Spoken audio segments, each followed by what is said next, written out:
Thank you. So, Captain of the Ship ஓட ஸ்பீச்சோட தான் நிகழ்ச்சியை தொடங்க இருக்கும். முதலாவதாக நாற்கர போர் படத்தின் இயக்குனர் ஸ்ரீ வெற்றி அவர்களை அன்போடு பேச அழைக்கிறோம். அனைவருக்கும் மாலை வணக்கம். முதல் மேடை கொஞ்சம் பதட்டமாக இருக்கு. படப்பிடிப்பு தளத்தில் வந்து மைக்கை பிடிச்சி எல்லாத்தையும் வேலை வாங்குறது அது ஈஸியாக நடந்துடும். இந்த மாதிரி ஒரு ப்ரெஸ் அண்ட் மீடியா அவங்க முன்னாடி வந்து பேசுகிறது கொஞ்சம் பதட்டத்தை கொடுக்குது. எல்லாருக்கும் இருக்கிற முதல் படம் அந்த பதட்டம். அனைவருக்கும் முதல்ல மாலை வணக்கத்தை தெரிவிச்சுக்கிறேன்.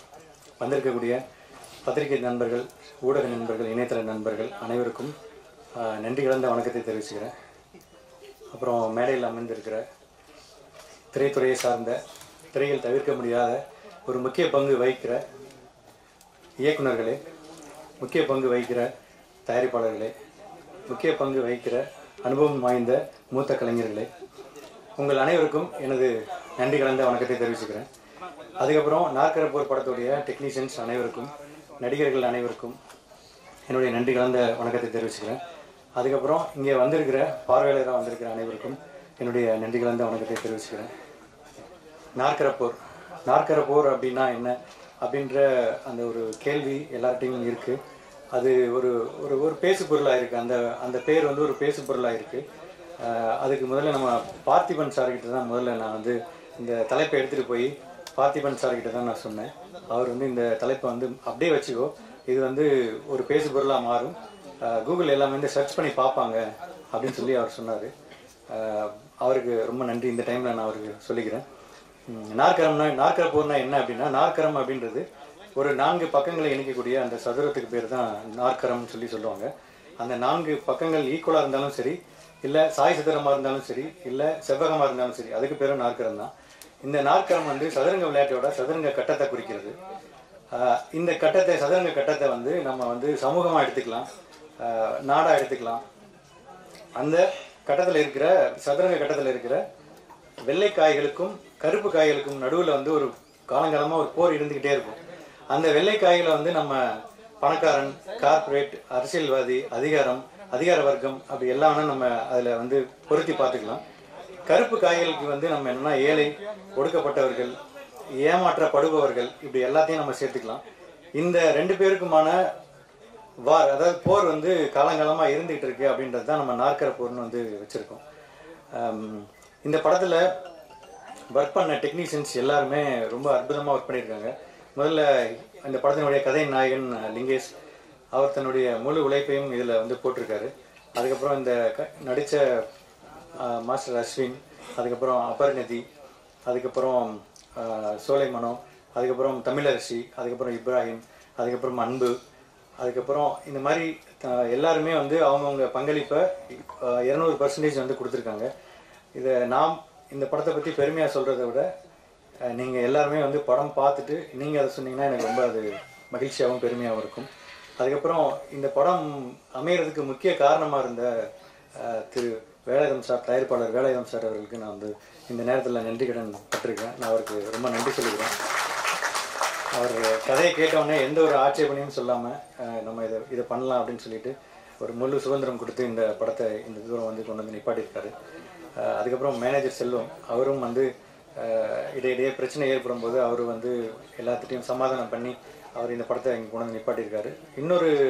இன்னொரு மத்தளத்துக்கு 2 பக்கம் அப்படின்னு சொல்லுவாங்கள்ல, அந்த மாதிரி வந்து அருண்மொழி தேவன், அவரும் இந்த படத்தில் வந்து ரொம்ப நெருக்கடியான காலகட்டத்தில் வந்து சப்போர்ட் பண்ணி இதை அடுத்த லெவலுக்கு கொண்டு வந்து நிப்பாட்டியிருக்காரு. எனக்கு, டெக்னீஷியன்ஸுக்கு, அதுக்கப்புறம் அருண்மொழி தேவனுக்கு, தயாரிப்பாளருக்கு, இவங்களுக்குள்ளே ஏதாவது பிரச்சனை வரும்போது இடையில மாட்டிக்கிட்டவர் வந்து லிங்கேஷ். அவரும் வந்து இது ஒரு ஈபியாவே ஒர்க் பண்ணி இந்த படத்தை வந்து நல்லபடியாக முடிச்சு இங்கே கொண்டு வந்து நிப்பாட்டியிருக்காரு. அதுக்கப்புறம் இந்த படம் இந்த லெவலுக்கு வர்றதுக்கு முக்கிய காரணம் வந்து தயாரிப்பாளர் திரு சுரேஷ் காமாட்சி அவர்கள். இந்த படத்தை பார்த்த உடனே இது நம்ம கண்டிப்பாக ஒரு நல்ல இடத்துல கொண்டு போய் சேரணும், இது நல்ல ஒரு மெசேஜ் உள்ள படம், இதை வந்து நான் கரெக்டான ஒரு இடத்துல கொண்டு போய் சேர்க்கணும்னு சொல்லிட்டு இவ்வளோ தூரம் அவர் தூக்கிட்டு வந்து இந்த இடத்துல வந்து வச்சுருக்காரு. படத்தை ரிலீஸும் பண்ண போகிறாரு. ஆனால் ரொம்ப நன்றிண்ணே. அப்புறம் இந்த படத்தில் ஒர்க் பண்ண டெக்னீஷியன்ஸ் அத்தனை, கேமராமேன் அர்ஜுன் ரவி, ஞானசேகரன், அதுக்கப்புறம் editor Ranjith, music director Dinesh Antony, editor Kalai Thiruman Raghavan, இப்படி எல்லாருமே வந்து அவங்க உழைப்பை கரெக்டாக போட்டிருக்காங்க. இந்த படம் ஒரு ஒரு பேசு பொருளாக மாறும், ஒரு ஒரு முக்கிய விவாதத்தை இந்த படம் வந்து ஏற்படுத்தும் அப்படின்ற நம்பிக்கை எனக்கு இருக்குது. நல்ல படங்களை வந்து என்றைக்குமே மக்களும் சரி பத்திரிகையாளர்களும் சரி என்றைக்குமே தவற விட்டதும் இல்லை, அதை வந்து கொண்டாட தவறியதும் இல்லை. இதை உங்கள் பார்வைக்கு உங்களுடைய இதுக்கு விடுறேன். நீங்கள் இந்த படம் பார்த்துட்டு உண்மையான கருத்து உங்களுக்கு பிடிச்சிருக்கு பிடிக்கல அப்படின்ற எந்த கருத்தாக இருந்தாலும் சரி அது மக்களுக்கு வந்து கொண்டு போய் சேர்க்கணும். வந்திருக்கக்கூடிய எல்லாருக்குமே வந்து நன்றியை தெரிவிச்சுக்கிறேன். நன்றி, வணக்கம். இந்த படம் ஆகஸ்ட் 9ஆம் தேதி திரையரங்குகளில் வருது. நீங்கள் படம் பார்த்துட்டு இந்த படத்தை வந்து நீங்கள் பிரசன்ட் மீடியா மக்களுக்கு கொண்டு போய் சேர்க்கணும். ரொம்ப நன்றி. தேங்க்யூ.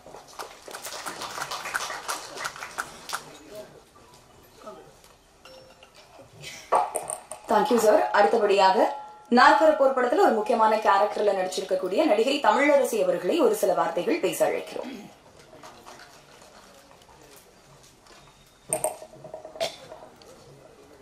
எல்லாருக்கும் வணக்கம்.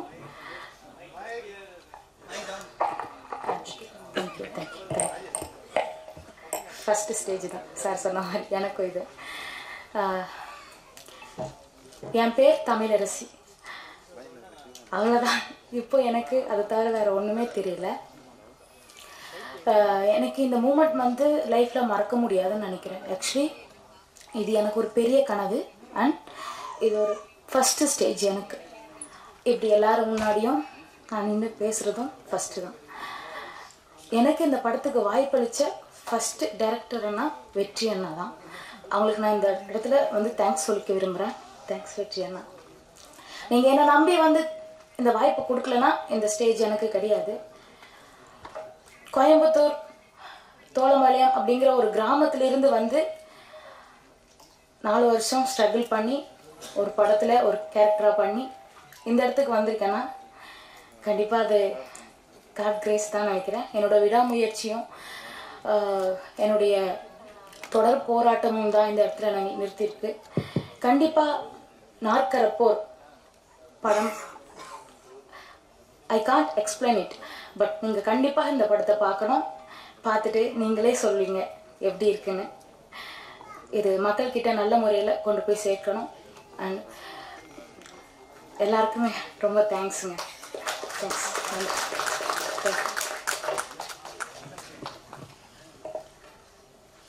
நாற்கர போர் கதையின் குட்டி நாயகன் மாஸ்டர் அஸ்வின் அவர்களை பேச அழைக்கிறோம்.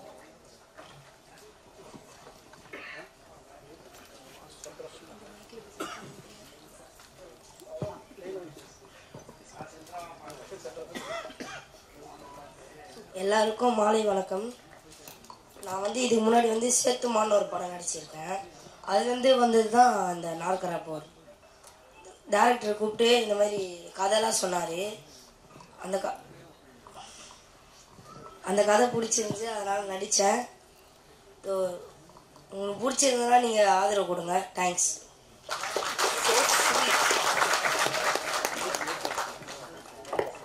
தேங்க்யூ கண்ணா. அடுத்தபடியாக நாற்கர போர் படத்தின் கதையின் நாயகன் திரு லிங்கேஷ் அவர்களை பேச அழைக்கிறோம்.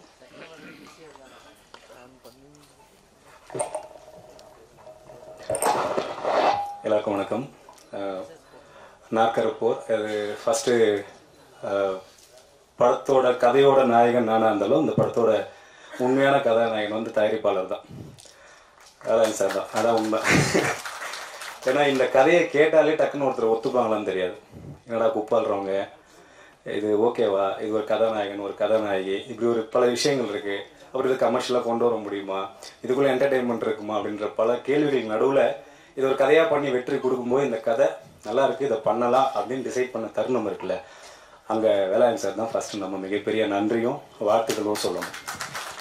அடுத்து இந்த படத்தை பார்த்துட்டு இது படம் நடிச்சாச்சு, எடுத்தாச்சு, எடிட் பண்ணி எல்லாமே முடிச்சதுக்கப்புறம் இந்த படத்தை பார்த்துட்டு இந்த படம் கொண்டு போய் சேர்க்கறதுக்கு ஒரு விஷயம் இருக்குல்ல, அதுக்கு ஒரு பெரிய ஹோப் தேவைப்படுச்சு. ஒரு பயம் இருந்துகிட்டே தான் இருந்துச்சு எனக்கு. வெற்றிக்கலாம் ஓகே ஆயிடுமா, சரி பாஸ் பண்ணிட்டாவோட ஓகே, இது எப்படி எந்த மாதிரி பாஸ் ஆகும், சென்டமா பாட்ரா இப்படின்ற பிரச்சனை இருந்துகிட்டே இருந்துச்சு.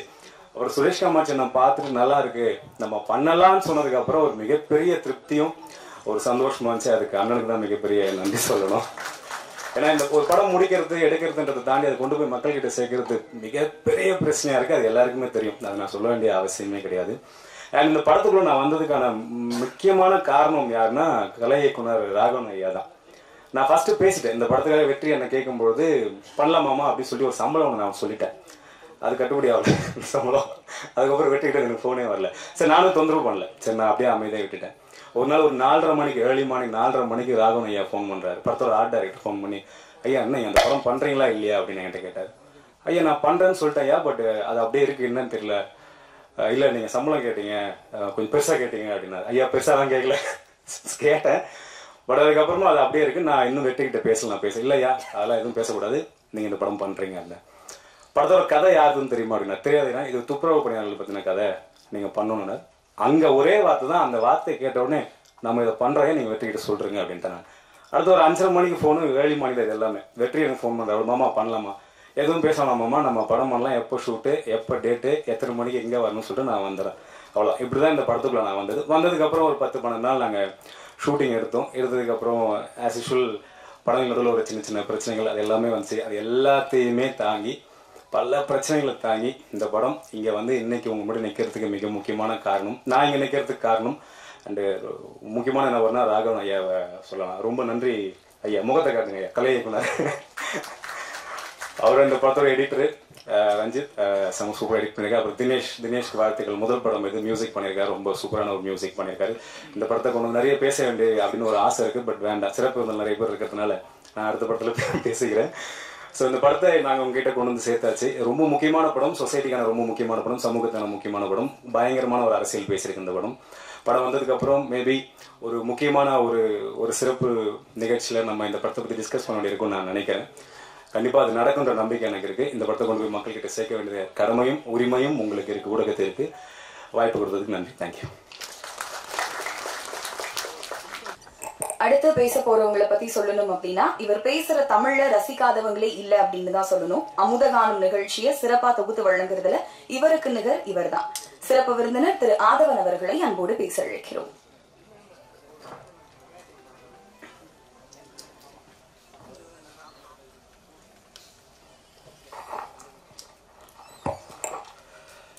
நம் தாய் தமிழுக்கு வணக்கம்.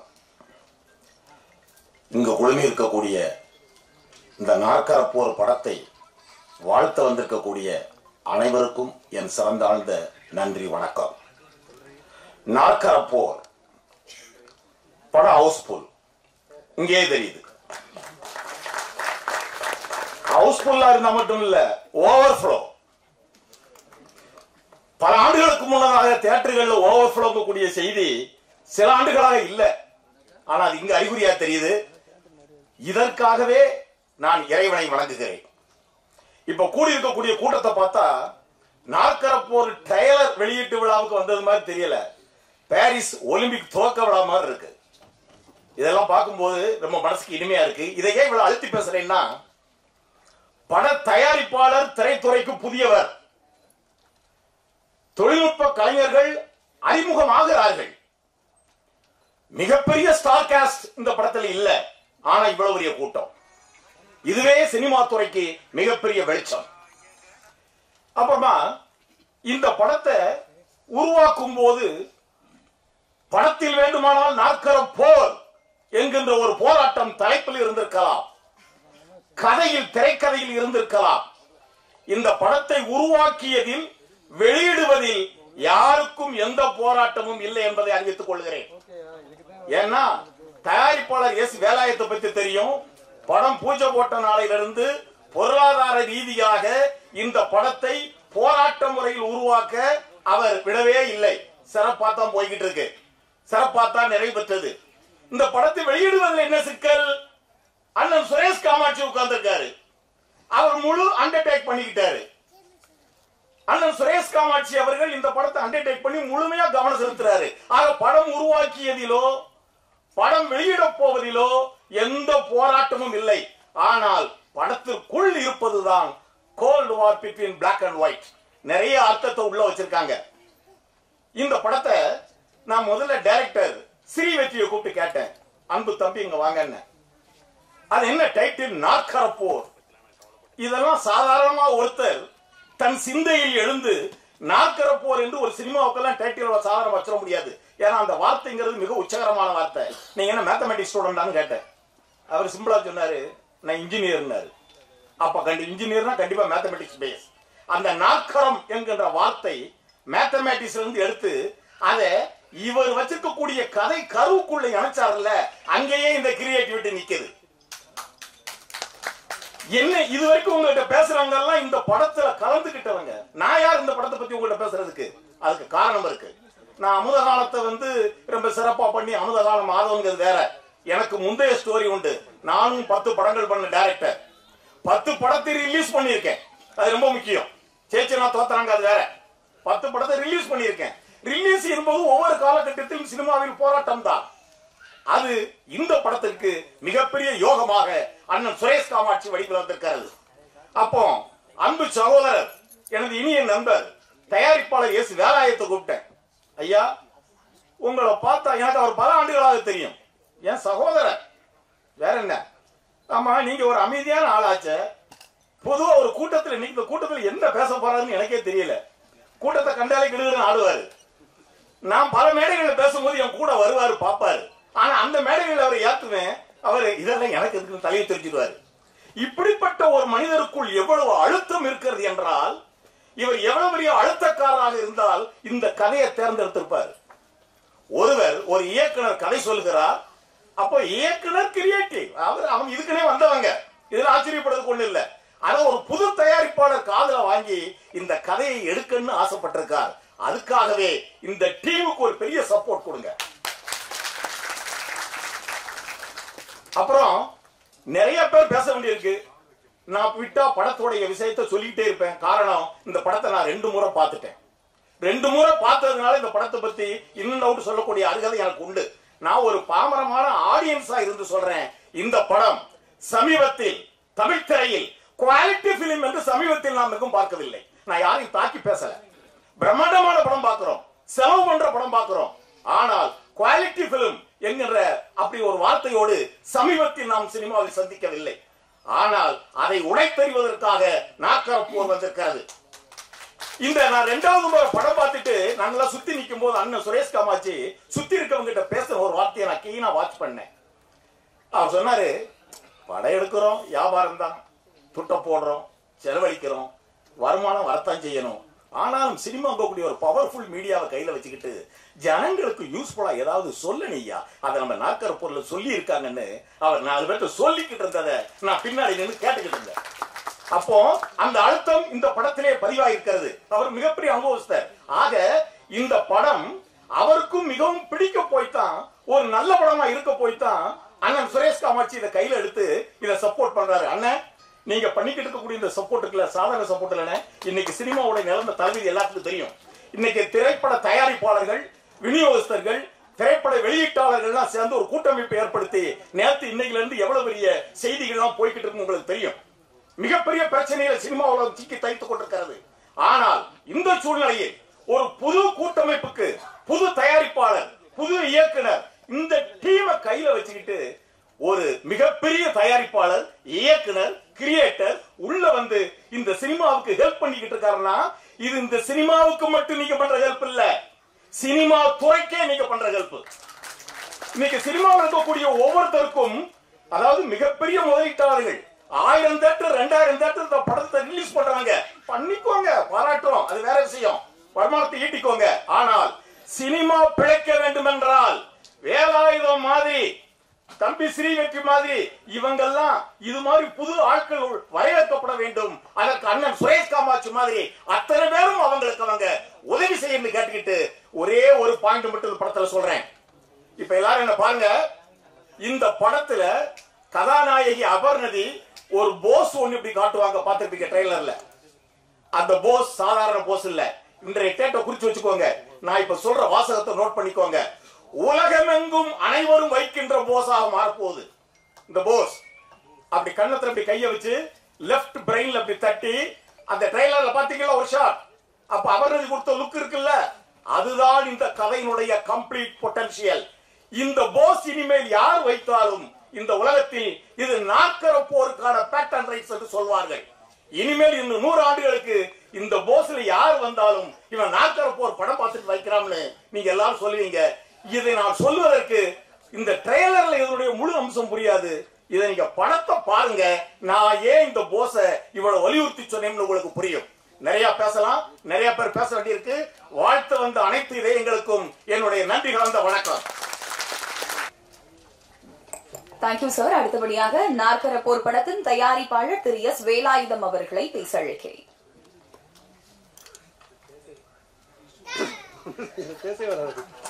அனைவருக்கும் மாலை வணக்கம். இந்த விழாவிற்கு வருகை புரிந்து எங்களிடம் செலுத்திக் கொண்டிருக்கின்ற விருந்தினர் அனைவருக்கும் நன்றி. ஒரு புது ப்ரொடியூசரு புதுசாக ஒரு படம் எடுத்துட்டான். படம் நல்லதான் வந்துருச்சு. எப்படி ரிலீஸ் பண்ணுறதுன்னு தெரியல. தயங்கிட்டு இருக்கும்போது அண்ணன் சுரேஷ் காமச்சன் வந்து பார்த்துட்டு கொஞ்சம் ஆலோசனை சொன்னாங்க. அவரோட ஆலோசனைப்படி இது வரைக்கும் நல்ல விதமாக போயிட்டுருக்கு. இந்த சினிமாவில் வந்து ஒரு புது ப்ரொடியூசருக்கு வந்து மிகப்பெரிய தயாரிப்பாளர் அவர் இவ்வளோ சப்போர்ட் பண்ணுறது சினிமா துறைக்கு ரொம்ப ஆரோக்கியம். அவர் எங்கள் ஊருக்காரர் தான், இருந்தாலும் சொந்தக்காரங்களே இன்றைக்கி வந்து ஹெல்ப் பண்ண போகிறது இல்லை. இருந்தாலும் இவ்வளோ தூரம் ஹெல்ப் பண்ணி எங்களை எல்லாம் உறுதுணையாக இருக்காங்க. மேலும் இந்த சினிமாவை மீடியா நண்பர்கள்லாம் நல்ல விதமாக எடுத்துகிட்டு போய் வெற்றியடை செய்யணும்னு நினைக்கிறேன். நன்றி, வணக்கம். Thank you sir. அடுத்தபடியாக தனது படைப்புகள் மூலம் சமூகத்தின் நலனுக்காக போராடும் படைப்பாளி மேற்கு தொடர்ச்சி மலை படத்தின் இயக்குனர் திரு லெனின் பாரதி அவர்களை அன்போடு பேச அழைக்கிறோம்.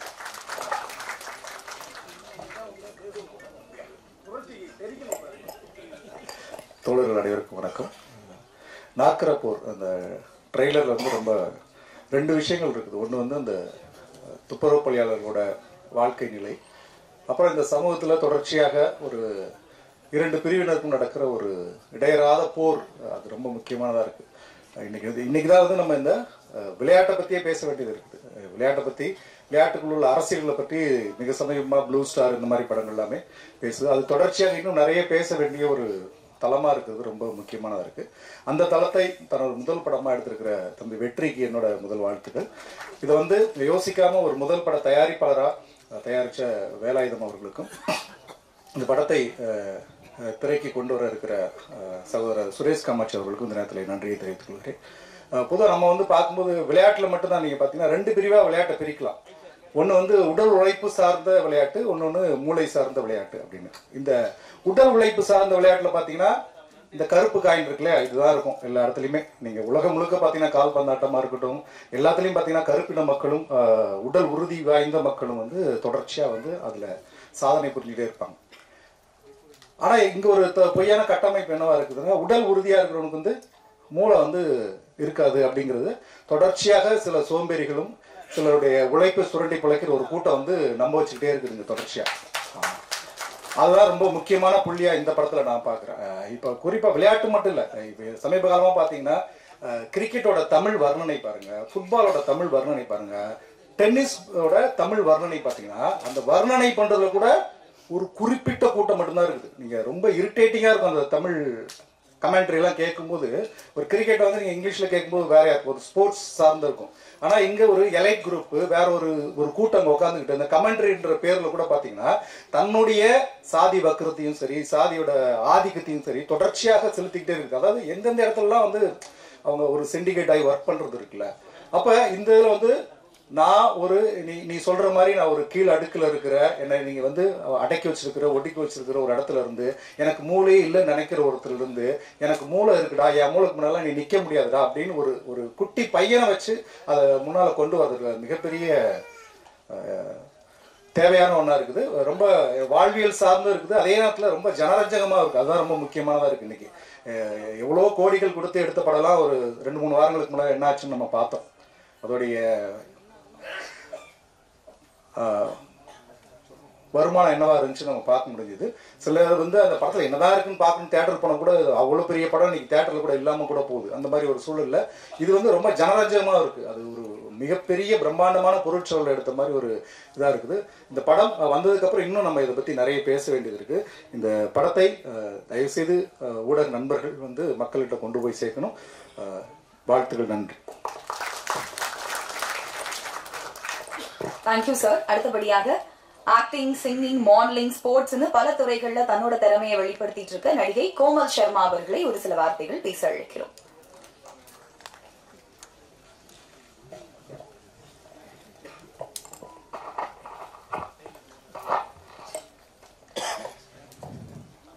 எல்லாருக்கும் மாலை வணக்கங்கள்.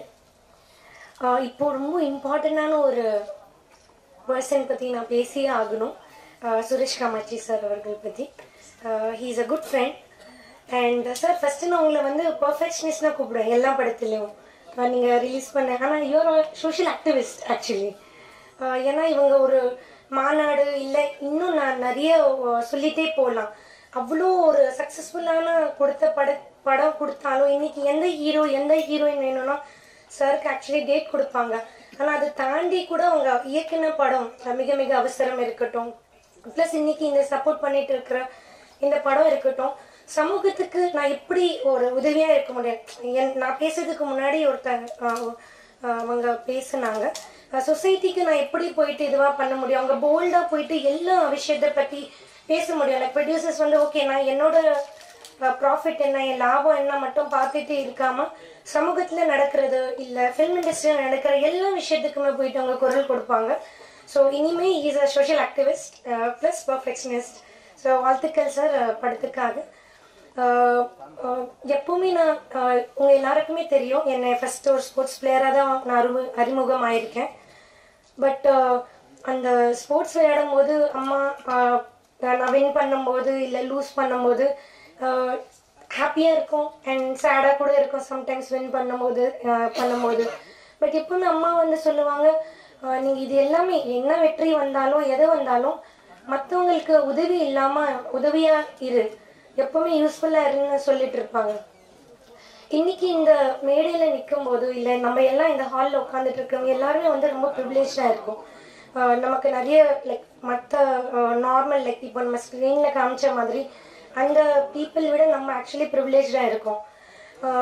நான் நிறைய இந்த ரெஃப்யூஜி கேம்ப்ஸில் போகும்போது இல்லைன்னா நான் நிறைய ரெஃப்யூஜி கேம்ப்ஸில் போகும்போது அண்ட் ரேப் ஆன விக்டிம்ஸை போயிட்டு அவங்க ரிஹாபிலிட்டேஷன் சென்டரில் போயிட்டு பார்க்கும்போது ரொம்ப மனசில் ஒரு பெயினாக இருக்கும்.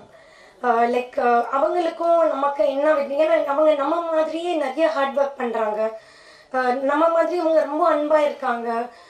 அவங்க வாழ்க்கையில் திருப்பி அவங்க வீட்டுக்கு போக முடியுமா, திருப்பி அந்த வாழ்க்கையை வந்து அவங்கனால திருப்பி வாழ முடியுமான்னு அவங்க திங்க் பண்ணிட்டு இருப்பாங்க. பட் அவங்களுக்கும் நமக்கு இருக்கிற டிஃப்ரென்ஸ் வந்து கல்வி இருக்கட்டும் அண்ட் ஸ்போர்ட்ஸ் தான் ஆக்சுவலி. இந்த ரெண்டு தான் ஆக்சுவலி டிஃப்ரென்ஸ் இருக்குது. ஏன்னா நீங்கள் நினைக்கலாம் ஓகே கல்வி நம்ம எல்லாருக்குமே தெரிஞ்ச விஷயம் தான், பட் ஸ்போர்ட்ஸ் என்ன பண்ண முடியும் ஆஸ் அ ஸ்போர்ட்ஸ் பிளேயராக நான் சொல்ல முடியும். ஏன்னா ஒரு பலமான லேடி இருக்கட்டும், ஒரு பலமான லேடி வந்து ஒரு பலமான சிட்டிசன்ஸ் கொடுக்க முடியும் கண்ட்ரிக்கு. ஒரு பலமான சிட்டிசன்ஸ் தான் ஒரு பலமான கண்ட்ரியை வந்து உருவாக்க முடியும். ஸோ ஸ்போர்ட்ஸ் வந்து அப்படி கிடையாது, அந்த உடம்பாலையும் மனசாலும் உங்களுக்கு ஒரு பலம் வந்து கிடைக்கும் ஸ்போர்ட்ஸ் விளையாடும் போது. ஸோ நெக்ஸ்ட் டைம் நான் அந்த கேம்ப்ஸ்க்கு போகும்போது இந்த எஜுகேஷனையும் ப்ளஸ் ஸ்போர்ட்ஸை நம்ம என்கரேஜ் பண்ணும்போது அங்கே அந்த ரெஃப்யூஜி கேம்ப்ஸில் ஐ திங்க் யாருமே அங்கே உட்கார மாட்டாங்க, அந்த ரேப் விக்டிம்ஸ் வந்து யாருமே ஆக மாட்டாங்க அண்ட் இது எல்லாமே இருக்கும். இந்த படத்தில் நான் சுரேஷ் மேனன் சார் ஆக்சுவலி அவங்களோட வந்து நான் மலையாளம் படம் நடிச்சிருக்கேன். Is such a superstar sir. நீங்கள் இந்த அவங்களோட காஸ்டிங்கை வந்து இந்த படத்துக்கு ரொம்ப பெரிய பலமாக ஆக்சுவலி கொடுத்துருக்கு. So sir congratulations for that sir. And இப்படியே லைக் இந்த இவ்வளோ நல்ல நல்ல விஷயத்துக்கு என்னை எப்போவுமே சப்போர்ட் பண்ணிட்டு இருக்கேன் என் நண்பன் ஜான் சாருக்கு நான் நன்றி சொல்லணும். ஏன்னா அவங்க எப்போவுமே வந்து சொல்லிட்டு இருப்பாங்க நாங்கள் உட்காந்து நாங்கள் இந்த படம் அடுத்து இது பண்ணணுமா இல்லை ஹிந்தி பண்ணுறோமா அது பேசாமல் நம்ம இந்த மாதம் இந்த வாரம் நம்ம என்ன சேரிட்டி பண்ணலாம், நம்ம போயிட்டு என்ன பண்ணலாம், ஏன்னா உங்களோட பவர் இருக்கட்டும் உங்கள் இது இருக்கட்டும் அது எல்லாமே நீங்கள் மக்களுக்கு யூஸ்ஃபுல்லாக இருங்க. ஸோ அவங்க ஒரு கமர்ஷியல் எதுவுமே யோசிக்காமல் லைக் இப்போ இருக்கிற திங்கில் ரொம்பவே ஹியூமனிட்டேரியன் ஹியூமனாக வந்து ரொம்ப யோசிப்பாங்க. So thank you sir for that. இந்த படம் ரொம்ப பெரிய வெற்றியாக வர்றதுக்கு என்னோட வாழ்த்துக்கள். தேங்க்ஸ்.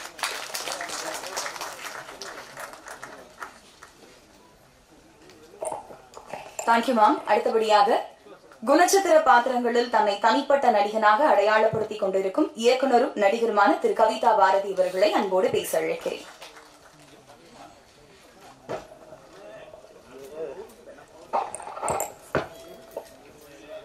ஒரு அழகான தமிழ் பெயரோடும் ஒரு ஆழமான உள்ளடக்கத்தோடும் வெளிவர இருக்கின்ற இந்த படத்தினுடைய தயாரிப்பாளர், இயக்குனர், தொழில்நுட்ப கலைஞர்கள் மற்றும் என் அன்பிற்குரிய ஊடகத்துறை நண்பர்கள் அனைவருக்கும் வணக்கம்.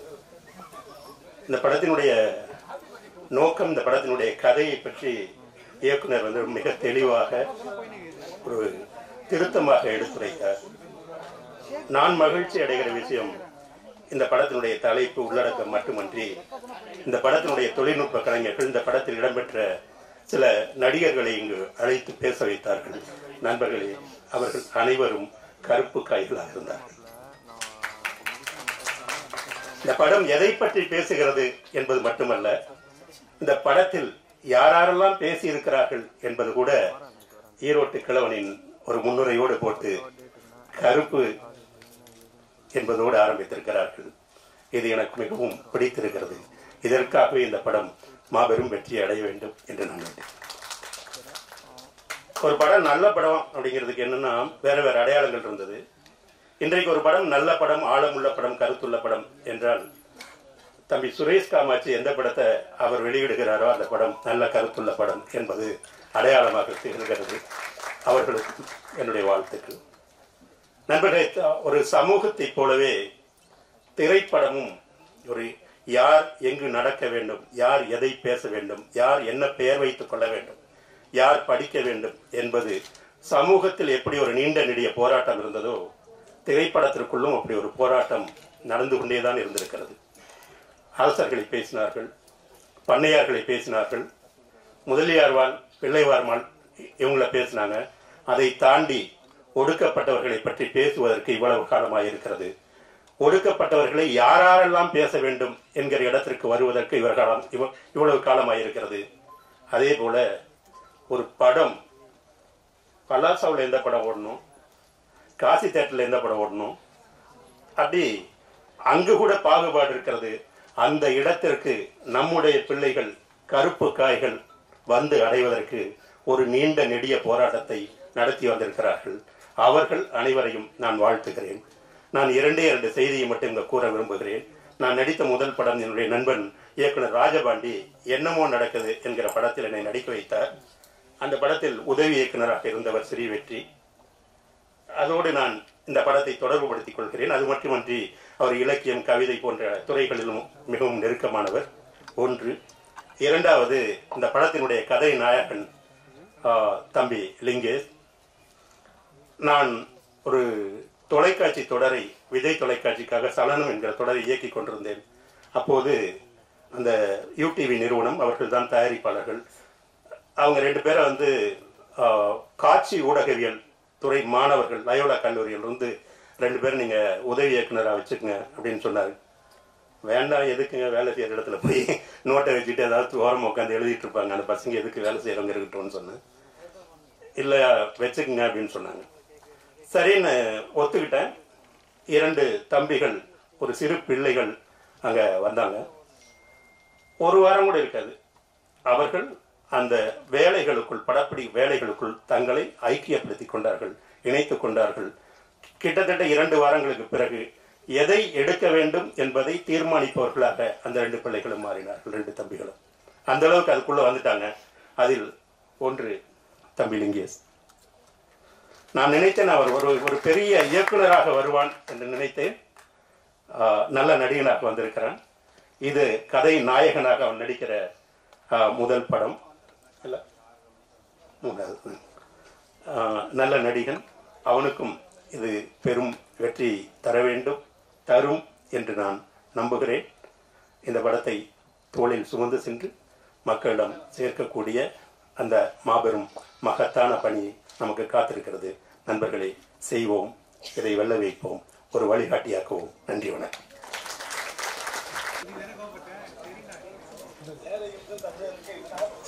அடுத்தபடியாக நடிகர், தயாரிப்பாளர், தொழிலதிபர்னு பல துறைகள்ல பயங்கர பிஸியா இயங்கிட்டு இருக்க திரு வீரா அவர்களை பேச அழைக்கிறோம்.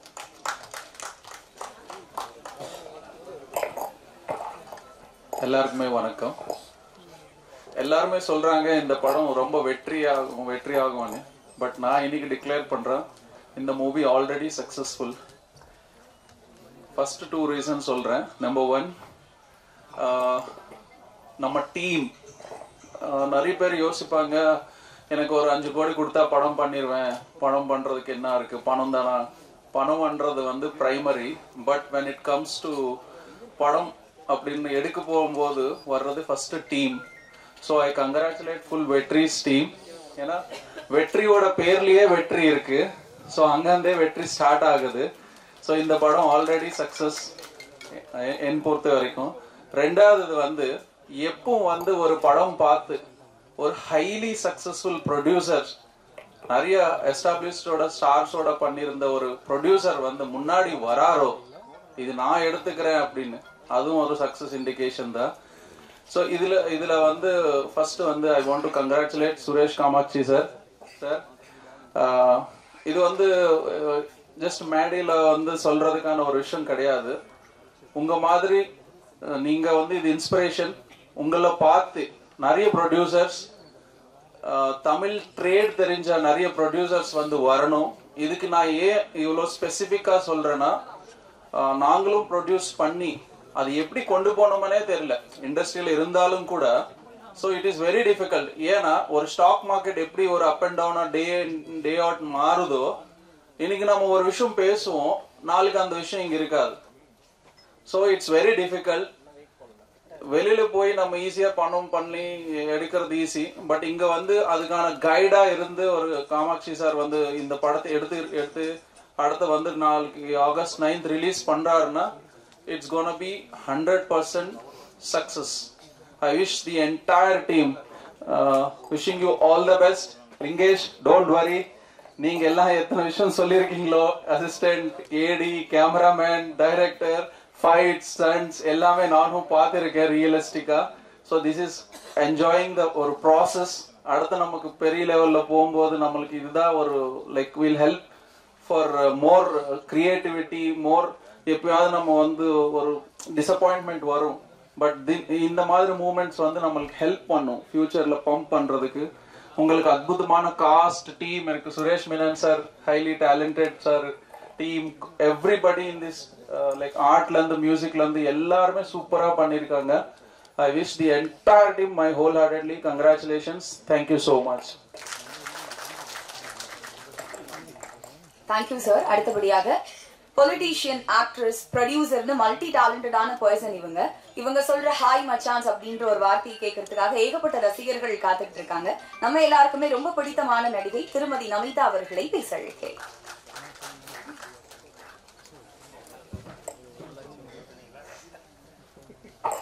எல்லாருக்கும் மாலை வணக்கம். சௌக்கியமா எல்லாம்? நான் என்ன சொல்றேன், நம்ம தமிழ்நாடு மக்களுக்கு அவ்வளோ பெரிய டிமாண்ட் ஒன்றும் கிடையாது. அவருக்கு என்ன வேணும், படம் வேணும்னா அந்த படம்ல என்டர்டெயின்மெண்ட் இருக்கணும்.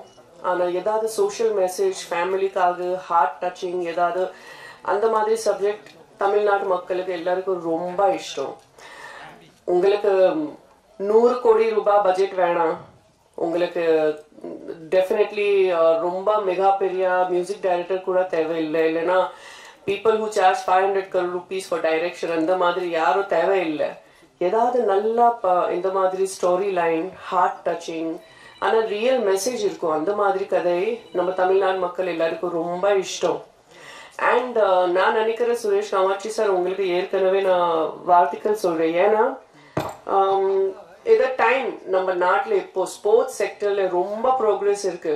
நீங்க தான் பாருங்க, 15 வருஷம் முன்னாடி 10 வருஷம் முன்னாடி அவ்வளோ பெரிய ஸ்போர்ட்ஸ் ஆளு நம்ம நாட்டில் இல்லை. Everybody knew Sachin Tendulkar, Kapil Dev and Sania Mirza, அவர்தான். ஸ்போர்ட்ஸ் செக்டர்ல அவ்வளோ growth கிடையாது அந்த டைம்ல. ஆனா இப்போ 10 வருஷத்துல நீங்க பாருங்க, இப்பதான் ஒரு பொண்ணு மனு பாக்கர் ஒலிம்பிக்ஸ்ல நமக்காக கோல்டு மெடல் வாங்கிட்டு இப்போ 2 மெடல்ஸ் அவர் வின் பண்ணிட்டு ஏற்கனவே நமக்காக. பிரக்னானந்தா நம்ம தமிழ்நாடோட ஒரு ப்ரைட், நம்ம தமிழ்நாட்டு மக்களுக்காக, நம்ம ஸ்டேட்காக. பிரக்னானந்தா செஸ் சாம்பியன், விஸ்வநாதன் ஆனந்த், இந்த மாதிரி ரொம்ப மிகப்பெரிய லிஸ்ட் இருக்கு. ஏன் அது இப்பதான் போயிட்டு இருக்கு? ஏன்னா பிகாஸ் இப்போ ஸ்போர்ட்ஸ்க்காக ரொம்ப நிறைய பெனிஃபிட்ஸ் இருக்கு, நிறைய ஸ்கோப் இருக்கு. ஸோ ஒரு வேலை உங்களுக்கு கூட உங்க சொசைட்டில உங்க ஃபேமிலியில யாரும் ஒருத்தர் தெரியும், ஒரு பேபி, ஒரு குழந்தை அவருக்கு ஸ்போர்ட்ஸ்ல ரொம்ப இன்ட்ரெஸ்ட் இருக்குன்னு கண்டிப்பா அவருக்கு என்கரேஜ் பண்ணிக்கலாம். Sports, god bless you, sports will make a person very disciplined. ஒரு வாட்டி நீங்க வாழ்க்கையில டிசிப்ளின் ஆகும், அதுக்கப்புறம் வேற எல்லாம் மேட்டர்ஸ் ஆட்டோமேட்டிக்லி சார்ட் அவுட் ஆகும். ஸோ ஸ்போர்ட்ஸ் மிகப்பெரிய ஒரு benefit. You will become very fitness freak, you will become discipline and அதுக்கப்புறம் வாழ்க்கையில கொஞ்சம் எல்லாம் ஈஸியா வரும். ஸோ ஐ திங்க் ஸ்போர்ட்ஸ் நம்ம எல்லாம் குழந்தைகளுக்காக ரொம்ப ரொம்ப முக்கியம். எங்க இருக்க எல்லாம் ஜேர்னலிஸ்ட், அவங்களுக்கு எல்லாருக்கும் ஒரு ரிக்வெஸ்ட். இப்போ நான் ஒரு இல்லை 2 வாட்டி இந்த கேஸ் என் ரொம்ப க்ளோஸ் பர்சன்ல பார்த்தேன். இங்க உங்க பாக்கெட்ல இந்த சைட்ல போன் போடாதீங்க, தயவு செஞ்சு போடாதீங்க. இங்க இருக்க அவர் 90% நீங்க எல்லாம் இங்கதான் போன் போட்டுட்டு இருக்கீங்க உங்க பாக்கெட்ல. உங்களுக்கு நிஜமா தெரியாது இந்த ரேடியேஷன் உங்க ஹார்ட் பிளாக்கேஜ்காக, உங்க ஹார்ட் அட்டாக்காக ரொம்ப மிகப்பெரிய காரணம். ஸோ தயவு செஞ்சு எங்க பாக்கெட்ல போடாதீங்க. வேணும்னா ஒரு பவுச் இப்படி கிராஸ் பாடி போடுங்க, ஏதாவது ஆப்ஷன் பாருங்க. உங்க எல்லாருக்கும் உங்க ஃபேமிலியில எல்லாம் லவ் பண்றேன். So we have to live healthy and beautifully for our family. உங்களுக்கு எல்லாருக்கும் நல்வாழ்த்துக்கள். ஏற்கனவே எவ்வளோ அழகான ஒரு ஸ்கிரிப்ட் கண்டுபிடிச்சு நீங்க இதை ஷூட்டிங் பண்ணி இது இப்போ ரிலீஸ் பண்ண போறீங்க. இந்த மாதிரி சப்ஜெக்ட் அவ்வளோ ஈஸியா ஷூட்டிங்காக அப்புறம் ரிலீஸ்க்காக அவ்வளோ ஈஸி இல்லை. ஆனால் ரொம்ப இன்ட்ரெஸ்டிங், ரொம்ப ஹார்ட் டச்சிங் சப்ஜெக்ட் இருக்கு. ஸோ ஃபுல் காஸ்ட் எல்லாருக்கும் என்னோட ஆல் தி பெஸ்ட், நல்வாழ்த்துக்கள். நன்றி. Thank you so much ma'am. அடுத்தபடியாக மதுரை சம்பவம், தூத்துக்குடி போன்ற படங்களின் இயக்குனர் திரு யுரேகா அவர்களை பேச அழைக்கிறேன்.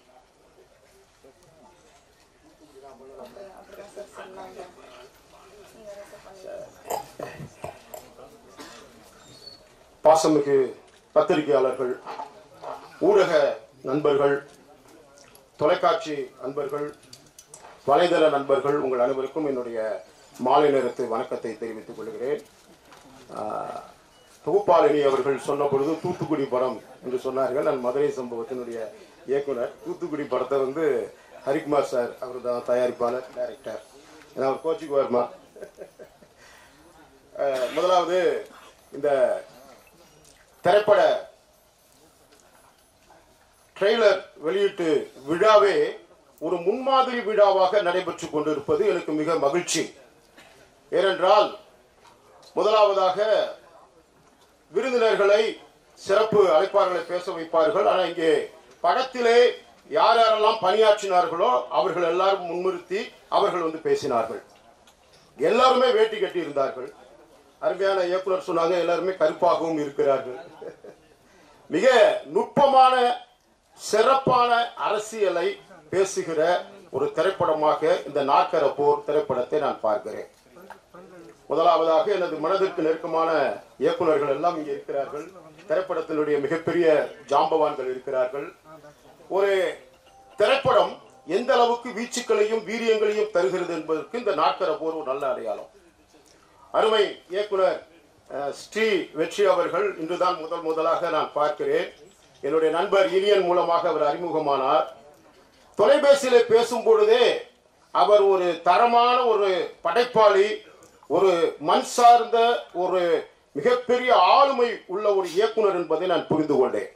அவர் சொன்னாரு, அண்ணே எனக்கு பெரியாட்கள்லாம் தேவையில்லை, என்னுடைய படத்தை உள்வாங்கி பேசுகிறவர்கள் மட்டும் இந்த நிகழ்ச்சிக்கு வந்தால் போதும் என்று சொன்னார்.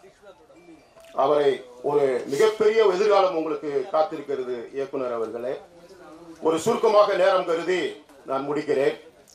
எல்லாரும் பேசினது போல இந்த நாற்கர போர் என்ற தலைப்பு சற்று சிந்திக்க வைத்தது. அவர் அதுக்கு விளக்கம் கொடுத்து விட்டார். செஸ் போர்டு சதுரமா இருக்கும். ஆனால் நான் அதை யோசிக்கிறப்ப எப்படி ஒரு கவிஞனாக ஒரு இயக்குநராக யோசிக்கும் பொழுது அவர் கருப்பு வெள்ளை இனவெறியை குறித்தெல்லாம் பேசினார். விளையாட்டுல மட்டும் கிடையாது, இசையிலும் இனவெறி இருக்கிறது. அந்த பியானோ பார்த்தீங்கன்னா அதுவும் கருப்பு வெள்ளை கட்டை தான். வெள்ளைக்காரர்கள் எதையெல்லாம் உருவாக்கினார்களோ தங்களை முன்னிறுத்தி அந்த எல்லா சாதனங்களையும் உருவாக்கினார்கள் என்பதுதான் வரலாற்று உண்மை. அப்ப நான் எப்படி அதை புரிந்து கொள்கிறேன் என்றால், இங்கே வந்த பிறகு இருகரம் தான் அந்த விளையாட்டை விளையாடும். மற்ற இருகரம் என்ன நாற்கர விளையாட்டு என்று வைக்காமல் நாற்கர போர் என்று வைத்திருக்கிறாரே, மற்ற இருகரம் எதுவாக இருக்கும் என்று பார்க்கும் பொழுதுதான் இங்கு வந்த பிறகுதான் தெரிந்தது, நாங்கள் பெரிதும் மதிக்கின்ற இந்த மண்ணை சுத்திகரிக்கின்ற துப்புரவு தொழிலாளர்களுடைய இருகரங்கள் என்பது. அது எனக்கு ரொம்ப சந்தோஷம். அது அவர்களை நீங்கள் முன்னிறுத்திருக்கிறீர்கள், இந்த விளையாட்டோடு இணைத்திருக்கிறீர்கள். இந்த துப்புரவு தொழிலாளர்களை குறித்த ஒரு மிகப்பெரிய ஒரு அழகான ஒரு கதை இருக்கிறது. அதை சுருக்கமாக சொல்லி நான் நிறைவு செய்கிறேன். தந்தையும் மகனும் பேசுகிறார்கள். அப்பொழுது வாசலிலே ஒரு துப்புரவு தொழிலாளி வந்து நிற்கிறார். மகன் உள்ளே ஓடி வந்து சொல்லுகிறான், அப்பா குப்பைக்காரர் வந்திருக்கிறார் என்றான். தந்தை மகனை திருத்துகிறார். மகனே, நீ தவறாக சொல்லுகிறார், அவர் குப்பைக்காரர் அல்ல, நாம் தான் குப்பைக்காரர்கள். நாம தான் குப்பையை போடுறோம், அவர் சுத்தக்காரர். அவர் சுத்தம் செய்ய வந்திருக்கிற சுத்தக்காரர் என்று சொல்லு, அவருக்கு நன்றி சொல்லுன்னு தந்தை தன் மகனை திருத்தினார். இந்த படம் திருத்துகிற ஒரு படம். இந்த படம் மிகப்பெரிய விளைவுகளை உண்டு பண்ணும். நான் எந்த படத்தையும் ரொம்ப சீரியஸா பார்ப்பேன். இந்த ட்ரெய்லரை பார்க்கும் பொழுதே திருக்குறளையும் தந்தை பெரியாரையும் நீங்கள் தலையிலே தூக்கி வைத்து எவன் ஒருவன் ஒரு படைப்பாளி வருகிறானோ அவன் மிகப்பெரிய வெற்றி பெறுவான் என்பதுதான் விலாசம். அதை நான் பார்த்து இந்த ட்ரெய்லரை பார்த்துட்டு இருக்கிறப்பயே பின்னாடி ஒரு பையன் வந்து சேர் ஆட்டிக்கிட்டே இருந்தான். எனக்கு ரொம்ப கோபம். ஏன்னா சினிமா தேட்டர்ல எப்போ பார்த்தாலும் நான் உட்கார்றப்ப பின்னாடி அவனாவது ஒருத்தன் வந்து என்ன டிஸ்டர்ப் பண்ணிக்கிட்டே இருப்பான். ஒன்று பாக்குவான கொட்டுவான், இல்லாட்டி காலை வச்சு எத்துவான். நான் ரொம்ப டென்ஷன் ஆகிட்டேன். தம்பி கொஞ்சம் அமைதியாரு சொல்லிட்டு மேடைக்கு வந்ததுக்கு அப்புறம் தான் தெரியுது இந்த படத்தினுடைய குட்டி கதாநாயகன் மாஸ்டர் அஸ்வின் என்று சொல்லி. அவனை பார்த்தோம் எனக்கு ஒரே சந்தோஷம். அவன் திரையில் மட்டுமல்ல தரையிலையும் இன்னும் அப்படி எமோஷனலாவே இருக்கிறான். அப்படியே அதற்கு காரணம் அவனுடைய இயக்குனர் என்று நான் கருதுகிறேன். அந்த கேரக்டர் அவன் அப்படியே உள்வாங்கிட்டான். உள்வாங்கினது மட்டுமல்ல, அது உணர்ந்திருக்கிறான். 2 பேருக்கு நன்றி சொல்லுங்கள். இயக்குனருக்கு நாங்கள் நன்றி சொல்லுகிறோம். நீங்கள் இருவருக்கு நன்றி சொல்ல வேண்டும். தயாரிப்பாளர்கள், ஏன்னா நான் 4 படம் டைரக்ட் பண்ணிக்கிறேன், 2 படம் தயாரிச்சிருக்கிறேன். ஆரம்பத்துல புருஷ முஞ்சாதி மாதிரி இருப்பாங்க. படம் முடிஞ்சவரை அவர் ஒரு பக்கம் இருப்பாரு, இவர் ஒரு பக்கம் இருப்பாரு. அதுதான் நடக்கும். ஆனால் இங்கே தயாரிப்பாளர் சந்தோஷமாக இருக்கிறார். அண்ணன் சுரேஷ் காமாட்சி அவர்களை குறித்து நிறைய நான் கேள்விப்பட்டிருக்கிறேன். இன்னைக்கு தான் நான் பார்க்கிறேன். தயவு செய்து நீங்கள் இப்படிப்பட்ட படங்களை வாழ வைத்ததற்காக நாங்கள் கரம் எடுத்து கும்பிட்டு உங்களுக்கு நாங்கள் நன்றி தெரிவிக்கிறோம். ஏன்னா சினிமா என்ன நிலைமையில இருக்குன்னு உங்களுக்கு தெரியும். அதை பத்தி நம்ம பேச வேண்டாம், அது பேசக்கூடாதுன்னு சொல்லிதான் அவர் யாருமே அவர் விரும்பல. எனவே ஒரே ஒரு தீர்க்க தரிசனமாக ஒரு காரியத்தை சொல்லுகிறேன். இந்த திரைப்படம் தேசிய விருதுக்கான திரைப்படம். ஒரு கவிஞனுடைய வாயிலிருந்து வருகிற வார்த்தை, இது நடக்கும். இது தேசிய விருதுக்கான திரைப்படம். அப்படி தேசிய விருது கிடைக்கவில்லை என்றால் தேர்வு குழுவில் ஏதோ குழப்பம். நன்றி, வணக்கம். Thank you sir. அடுத்தபடியாக புதிய முகம் படம் மூலமா தமிழ் ரசிகர்கள் மத்தியில பிரபலமான முகமா மாறியவர், இயக்குனர், ஒளிப்பதிவாளர், நடிகர்னு பல துறைகள்ல தடம் பதிச்ச திரு சுரேஷ் மேனன் அவர்களை அன்போடு பேச அழைக்கிறோம்.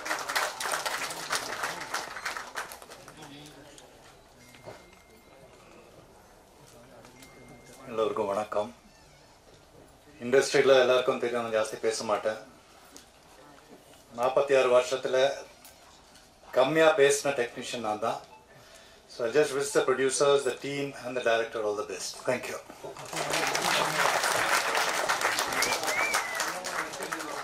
Thank you sir. அடுத்தபடியாக இயக்குனர் பாலுமகேந்திரா அவர்களும் சினிமா பட்டறையில் பயின்றவர். புத்தகங்களையும் சினிமாவையும் தீவிரமாய் காதலிக்கும் இயக்குனர், அழகிய படைப்புகளுக்கு சொந்தக்காரர் திரு மீரா கதிரவன் அவர்களை அன்போடு பேச அழைக்கிறோம்.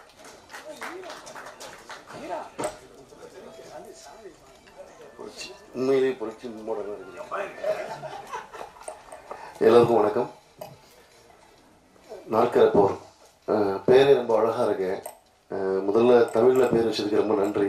திரும்பவும் தமிழ் சினிமா வந்து தமிழ்ல பேர் வைக்க மாட்டோம்னு கங்காணி கட்டி திருறாங்க. தமிழ்ல பேர் வச்சதுக்கு ரொம்ப நன்றி. பொதுவாக முதல் படம் பண்ண வர்ற எல்லாருக்குமே நமக்கு சின்ன வயசுலேயே இருந்து நமக்கு சொல்லப்படுறது என்னென்னா, சினிமாவுக்கு ஒருத்தங்க ஒரு நடிகராகவோ இல்லை ஒரு நடிகையாகவோ இல்லை ஒரு இயக்குனராகவோ இல்லை தயாரிப்பாளராகவோ யாராக இருந்தாலும் சினிமாவுக்கு வெளியே இருந்து உள்ளே வராதுக்கும் போது எல்லாருக்குமே ஒரு பேய் கதை சொல்கிறதுக்கு தயாராக இருக்கும். அந்த நீங்கள் சினிமாவில் போனால் என்ன ஆகும் தெரியுமா அப்படின்னு சொல்கிறதுக்கு எல்லார்கிட்டையுமே ஒரு கதை இருக்கும். அதனால் சினிமாவுக்குள்ள முதல் படமாக வர்ற எல்லாருக்குமே ஒரு பயம் இருக்கும். நம்ம எப்படியாவது நின்றுன்றணும் அங்கே, ஏன்னா அங்கே தோத்துறக்கூடாது அப்படின்னு. ஆனால் முதல் படமே வந்து ஒரு சமூக அக்கறை உள்ள ஒரு படம் எடுக்கணும் அப்படின்னு தேர்வு செஞ்சு, ஏன்னா எல்லா இடத்துலையுமே வியாபாரம் இருக்குது. சாராய கடை விற்கிற தெருமுனையில் இளநீ கடைக்காரனுக்கும் இங்கே வியாபாரம் இருக்க தான் செய்யுது.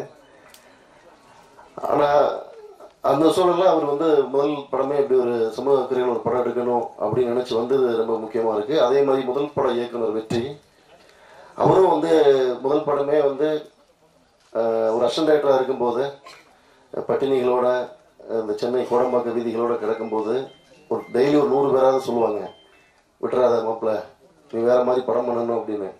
ஆனால் அப்படி வரும்போது அவரும் ஒரு முதல் படம் ஒரு சமூக அக்கறையில் ஒரு படம் எடுக்கணும் அப்படிங்கிறதாகட்டும். நம்ம நண்பர் சுரேஷ் காமாட்சி, ஏன்னா அவர் எந்த படம் பார்த்தாலுமே அவர், ஏன்னா தயாரிப்பாளர்கள்லாம் ரொம்ப அபூர்வம் அவரை மாதிரி சொல்றது வந்து, ஏன்னா நம்பர்ஸ்ல தான் எல்லா தயாரிப்பாளர்களுமே பேசிட்டு இருப்பாங்க. ஆனால் அவர் வந்து முதல்ல என்ன சொல்லுவார்னா, அவர் டெஃபினெட்லி ஒரு படத்தை கரெக்டான முறையில் வந்து பிளேஸ் பண்ணுவார், கொண்டு போய் சரியான முறையில் ஜனங்கள்கிட்ட கொண்டு போய் அது லாபமான படமாக மாற்றுவார். ஆனால் அதுக்கு எல்லாத்துக்கும் மேலே வந்து இந்த மாதிரி படத்துக்கு கூட நிற்கணும் அப்படின்னு சொல்றது இருக்குல்ல, அது வந்து ஒரு தயாரிப்பாளரோட வரமாக பார்க்குறேன். வந்து அது வந்து நம்ம சுரேஷ் காமாட்சிக்கு எப்பவுமே இருக்கும். அவர் கையில் அந்த படம் வந்திருக்குங்கிறது ஒரு பெரிய நான் ஒரு வெற்றியாக பார்க்குறேன். எளிய மனிதர்கள் குறித்து வரக்கூடிய படங்களுக்கு இப்போ வந்து ரொம்ப கமர்ஷியலாகவுமே ரொம்ப வேல்யூவாக தான் இருக்குது. டெஃபினெட்லி இந்த படம் ரொம்ப நம்பிக்கையான ஒரு ட்ரெய்லராக இருந்தது. நடித்த எல்லாருமே ரொம்ப நல்லா பண்ணியிருக்காங்க. கேமராமேன், எடிட்டரை பற்றி சொல்லணும்னா அவரோட நம்ம சமீபமாக என்னுடைய படத்துடைய ட்ரெய்லர் ஒர்க் பண்ணேன். கிட்டத்தட்ட ஒரு 4-5 படத்தோடைய ட்ரெய்லர் கட் பண்ணிவிட்டு கடைசியாக நான் அவர்கிட்ட போகும்போது ரொம்ப அழகான ஒரு ட்ரெய்லர் கட் பண்ணி கொடுத்தாரு. ரொம்ப திறமையான ஒரு பையன். நடிச்சிருக்கிற எல்லாருக்குமே வாழ்த்துக்கள். தயாரிப்பாளர் தொடர்ந்து இதே மாதிரியான படங்களை செய்யணும். பெரிய படங்கள் வேண்டாம்னு சொல்ல முடியாது வந்து, ஏன்னா பெரிய படங்கள் வந்தால் தான் நமக்கு வந்து இண்டஸ்ட்ரி பெருசாகும். வந்து பெரிய படங்கள் சரியாக வரணும். வந்து சரியாக வரலைங்கிறது தான் சிக்கலாக இருக்கு. 100 கோடி 200 கோடிக்கு படம் வரும்போது அந்த பட்ஜெட்டுக்கான வேலைகள் இருக்கும், அந்த பட்ஜெட்டுக்கான ஒரு பெரிய உலகம் உருவாகும். ஆனால் அது சரியான முறையில் வரணும், அவ்வளோதான் வந்து. ஆனால் அதே நேரத்தில் எல்லா இண்டஸ்ட்ரியிலுமே வந்து பெரிய படங்கள் வரும்போது பேரலா சின்ன படங்களுக்கான ஒரு ஸ்பேஸ் இருந்துகிட்டே இருக்கும். ஆனால் வந்து துரதிருஷ்டவசமாக அது தமிழில் தான் வந்து அந்த சின்ன படத்துக்கான ஸ்பேஸ் வந்து உருவாகவே இல்லை. யார் இந்த சினிமாவுக்கு பக்கத்தில் நிற்கணுமோ அவங்க வந்து இந்த சினிமாவுக்காக இருக்காங்களாங்கிறது ஒரு பெரிய கேள்வியாக இருக்குது. நண்பர் சுரேஷ் காமாட்சி அவருக்கு இந்த படத்தை ரிலீஸ் பண்ணுறதுக்கு முதல்ல அவருக்கு நன்றி. ஏன்னா படம் எடுக்கிறது இன்னைக்கு காலகட்டத்தில் பெரிய விஷயமே இல்லை. இன்னைக்கு யார் வேணாலும் படம் எடுக்கலாம், யார் வேணாலும் ப்ரொடியூஸ் பண்ணலாங்கிற இடத்துக்கு தான் சினிமா இருக்குது. ஆனால் அது தேட்டருக்கு கொண்டு வர்றது இருக்கு இல்லையா, அது கிட்டத்தட்ட அது ஒரு பெரிய பிரசவ வழி. அதுக்கு ஒரு பெரிய சப்போர்ட் வேணும். படத்தை பணிபுரிந்த எல்லோருக்கும் பாராட்டுகளும் வாழ்த்துக்களும். குறிப்பாக பத்திரிகையாளர்கள், நம்ம இந்தியாவிலே நான் எப்பவுமே அடிக்கடி நண்பர்கள்ட்ட சொல்லுவேன் என்னன்னா, ரொம்ப ஹெல்த்தியான ஆடியன்ஸ் இந்தியாவிலே நம்ம ஆடியன்ஸ் தான். வந்து அவங்க பராசக்தி காலகட்டத்திலேருந்து இன்னைக்கு வரைக்கும் எந்த படத்தையுமே வந்து அவங்க கைவிட்டதே கிடையாது. அதே நேரத்தில் ரொம்ப ஹெல்த்தியான மீடியா வந்து நம்ம மீடியா தான் வந்து. ஏன்னா சரியான ஒரு படமாக இருந்தால் அவங்க மக்கள்கிட்ட கரெக்டாக கொண்டு போய் சேர்த்துருவாங்க. நிச்சயமாக அதுக்கு நீங்கள் கூட இருக்கணும். பிறகு தேசிய விருதெல்லாம் பற்றி சொன்னாங்க, அதெல்லாம் நீங்கள் எதிர்பார்க்க வேண்டாம். ஏன்னா வந்து நண்பர் மேற்கு தொடர்ச்சி மலை பண்ண லெனின் பாரதி இங்கே அதுக்கு சாட்சியாக இருக்காரு. அது வேற ஒரு லாபி இங்கே வந்து. ஆமாம், அந்த லாபிக்குள்ளெல்லாம் நம்ம போக வேண்டாம். மக்கள் அங்கீகரிக்கிறது தான் பெரிய விருது, அதுதான் வெற்றி. இந்த படம் நிச்சயமாக அந்த வெற்றியை நோக்கி போகும். வாழ்த்துக்கள். Thank you sir. அடுத்தபடியாக இயக்குனராகவும் நடிகராகவும் தமிழ் சினிமால தொடர்ந்து அசைத்துட்டு வரக்கூடிய கலைஞர் சுப்பிரமணியம் சிவா அவர்களை பேச அழைக்கிறேன்.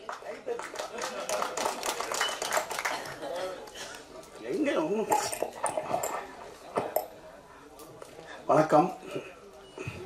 அதாவது என்னன்னா, உள்ள வந்து இந்த எள்ளு போட்டா எள்ளு எடுக்க முடியல என்ற அளவுக்கு ஒரு கூட்டத்தை சேர்த்த அண்ணன் ஜானுக்கு நன்றி. என்னன்னா, நான் பல படங்கள் இங்கே பார்க்க வருவேன். கூட்டம் ஜாஸ்தியாக இருக்குன்னு நான் திரும்பி போவேன். ஆனால் பல பத்திரிகையாளர்களே வெளில உட்கார வச்சுட்டாப்புல. அங்கே பார்த்தா அங்கே ஒரு பெரிய கூட்டம் அப்படின்னு, என்ன நீங்களாம் வெளில இருக்க, உள்ளே போக முடியலங்க. அந்த அளவுக்கு மிகப்பெரிய கூட்டத்தை சேர்த்த ஜானுக்கு மீண்டும் நன்றி. இதுக்கு காரணம் மாநாடு எடுத்துக்கிற, அதனால தான் ஒரு மாநாடு மாதிரி இங்கே மக்கள் வந்துட்டீங்க. ஆனால் வந்தது முக்கியம் இல்லை.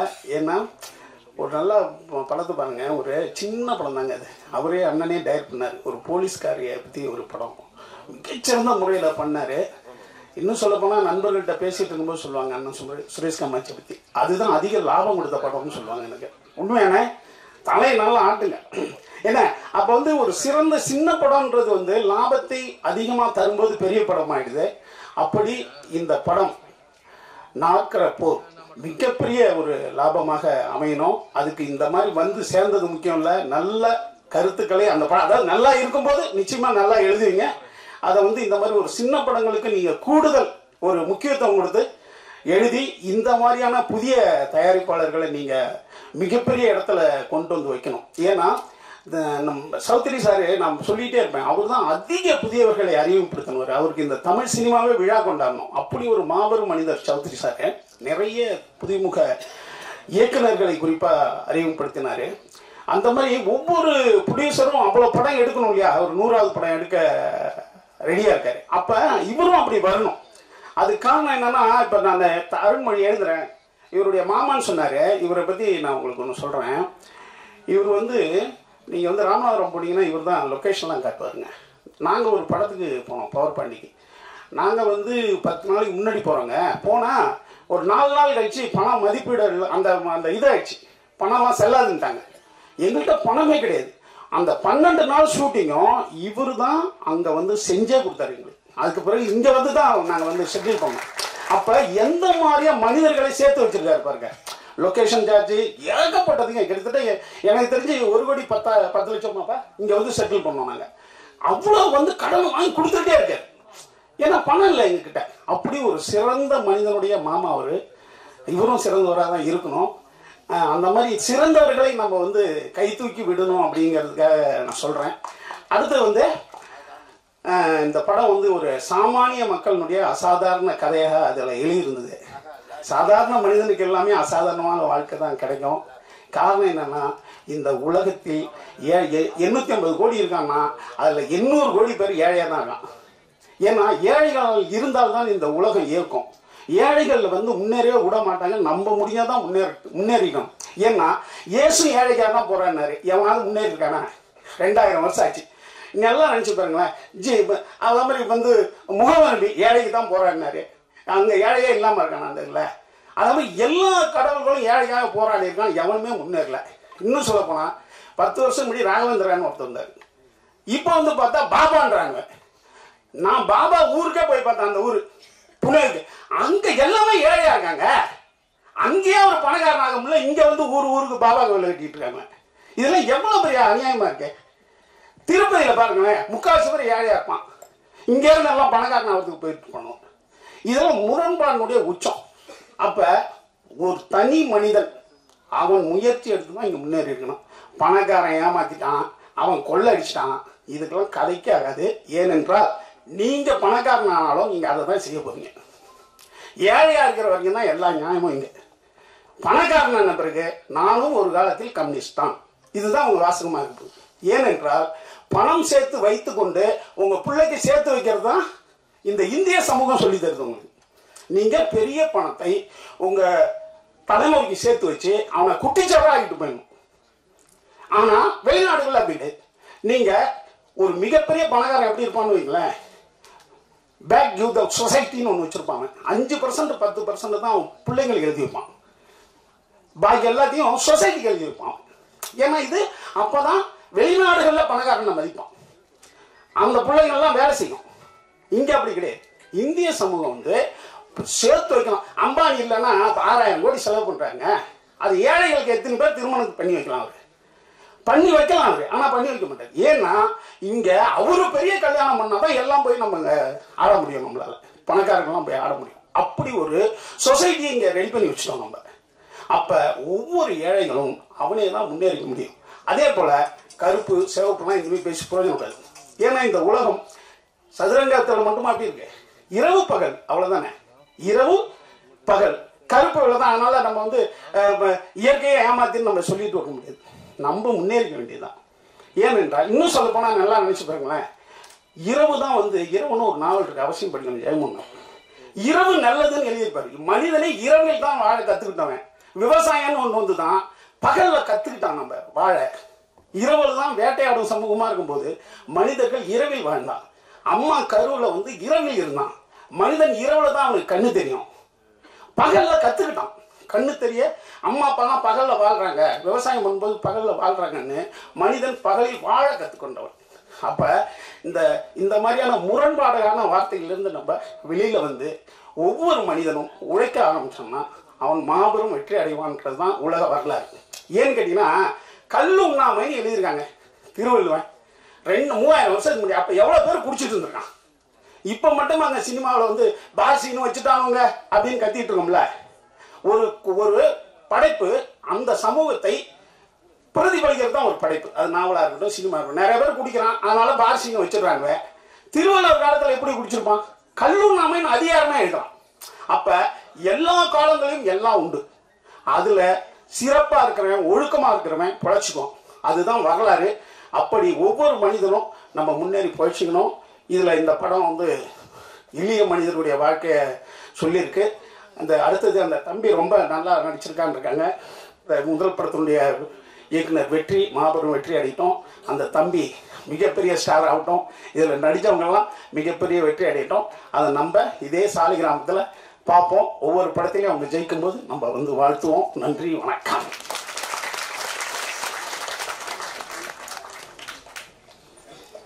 Thank you sir. அடுத்தபடியாக ஆகச் சிறந்த கதைகள் மட்டுமே இவர் தயாரிப்பில் அவதாரம் எடுக்கும் என்ற நம்பிக்கையை ரசிகர்களிடையே பெற்ற தயாரிப்பாளரும் இயக்குனருமான சுரேஷ் காமாட்சி அவர்களை அன்போடு பேச அழைக்கிறோம்.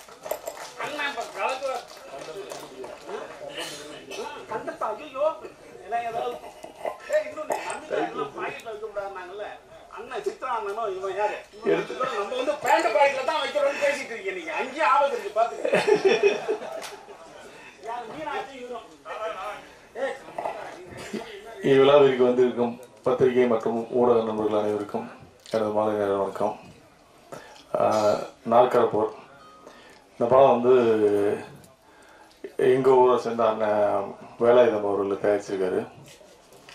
பட் அவர் வந்து என்கிட்ட கதை இந்த படத்தை வந்து சொல்லும் போது எனக்கு ஆச்சரியமா இருந்தது. இப்படி ஒரு கதையை அவர் தேர்ந்தெடுத்ததுக்காகவே அவருக்கு முதல்ல வந்து நன்றி சொல்லணும், வாழ்த்துக்கள் சொல்லணும்.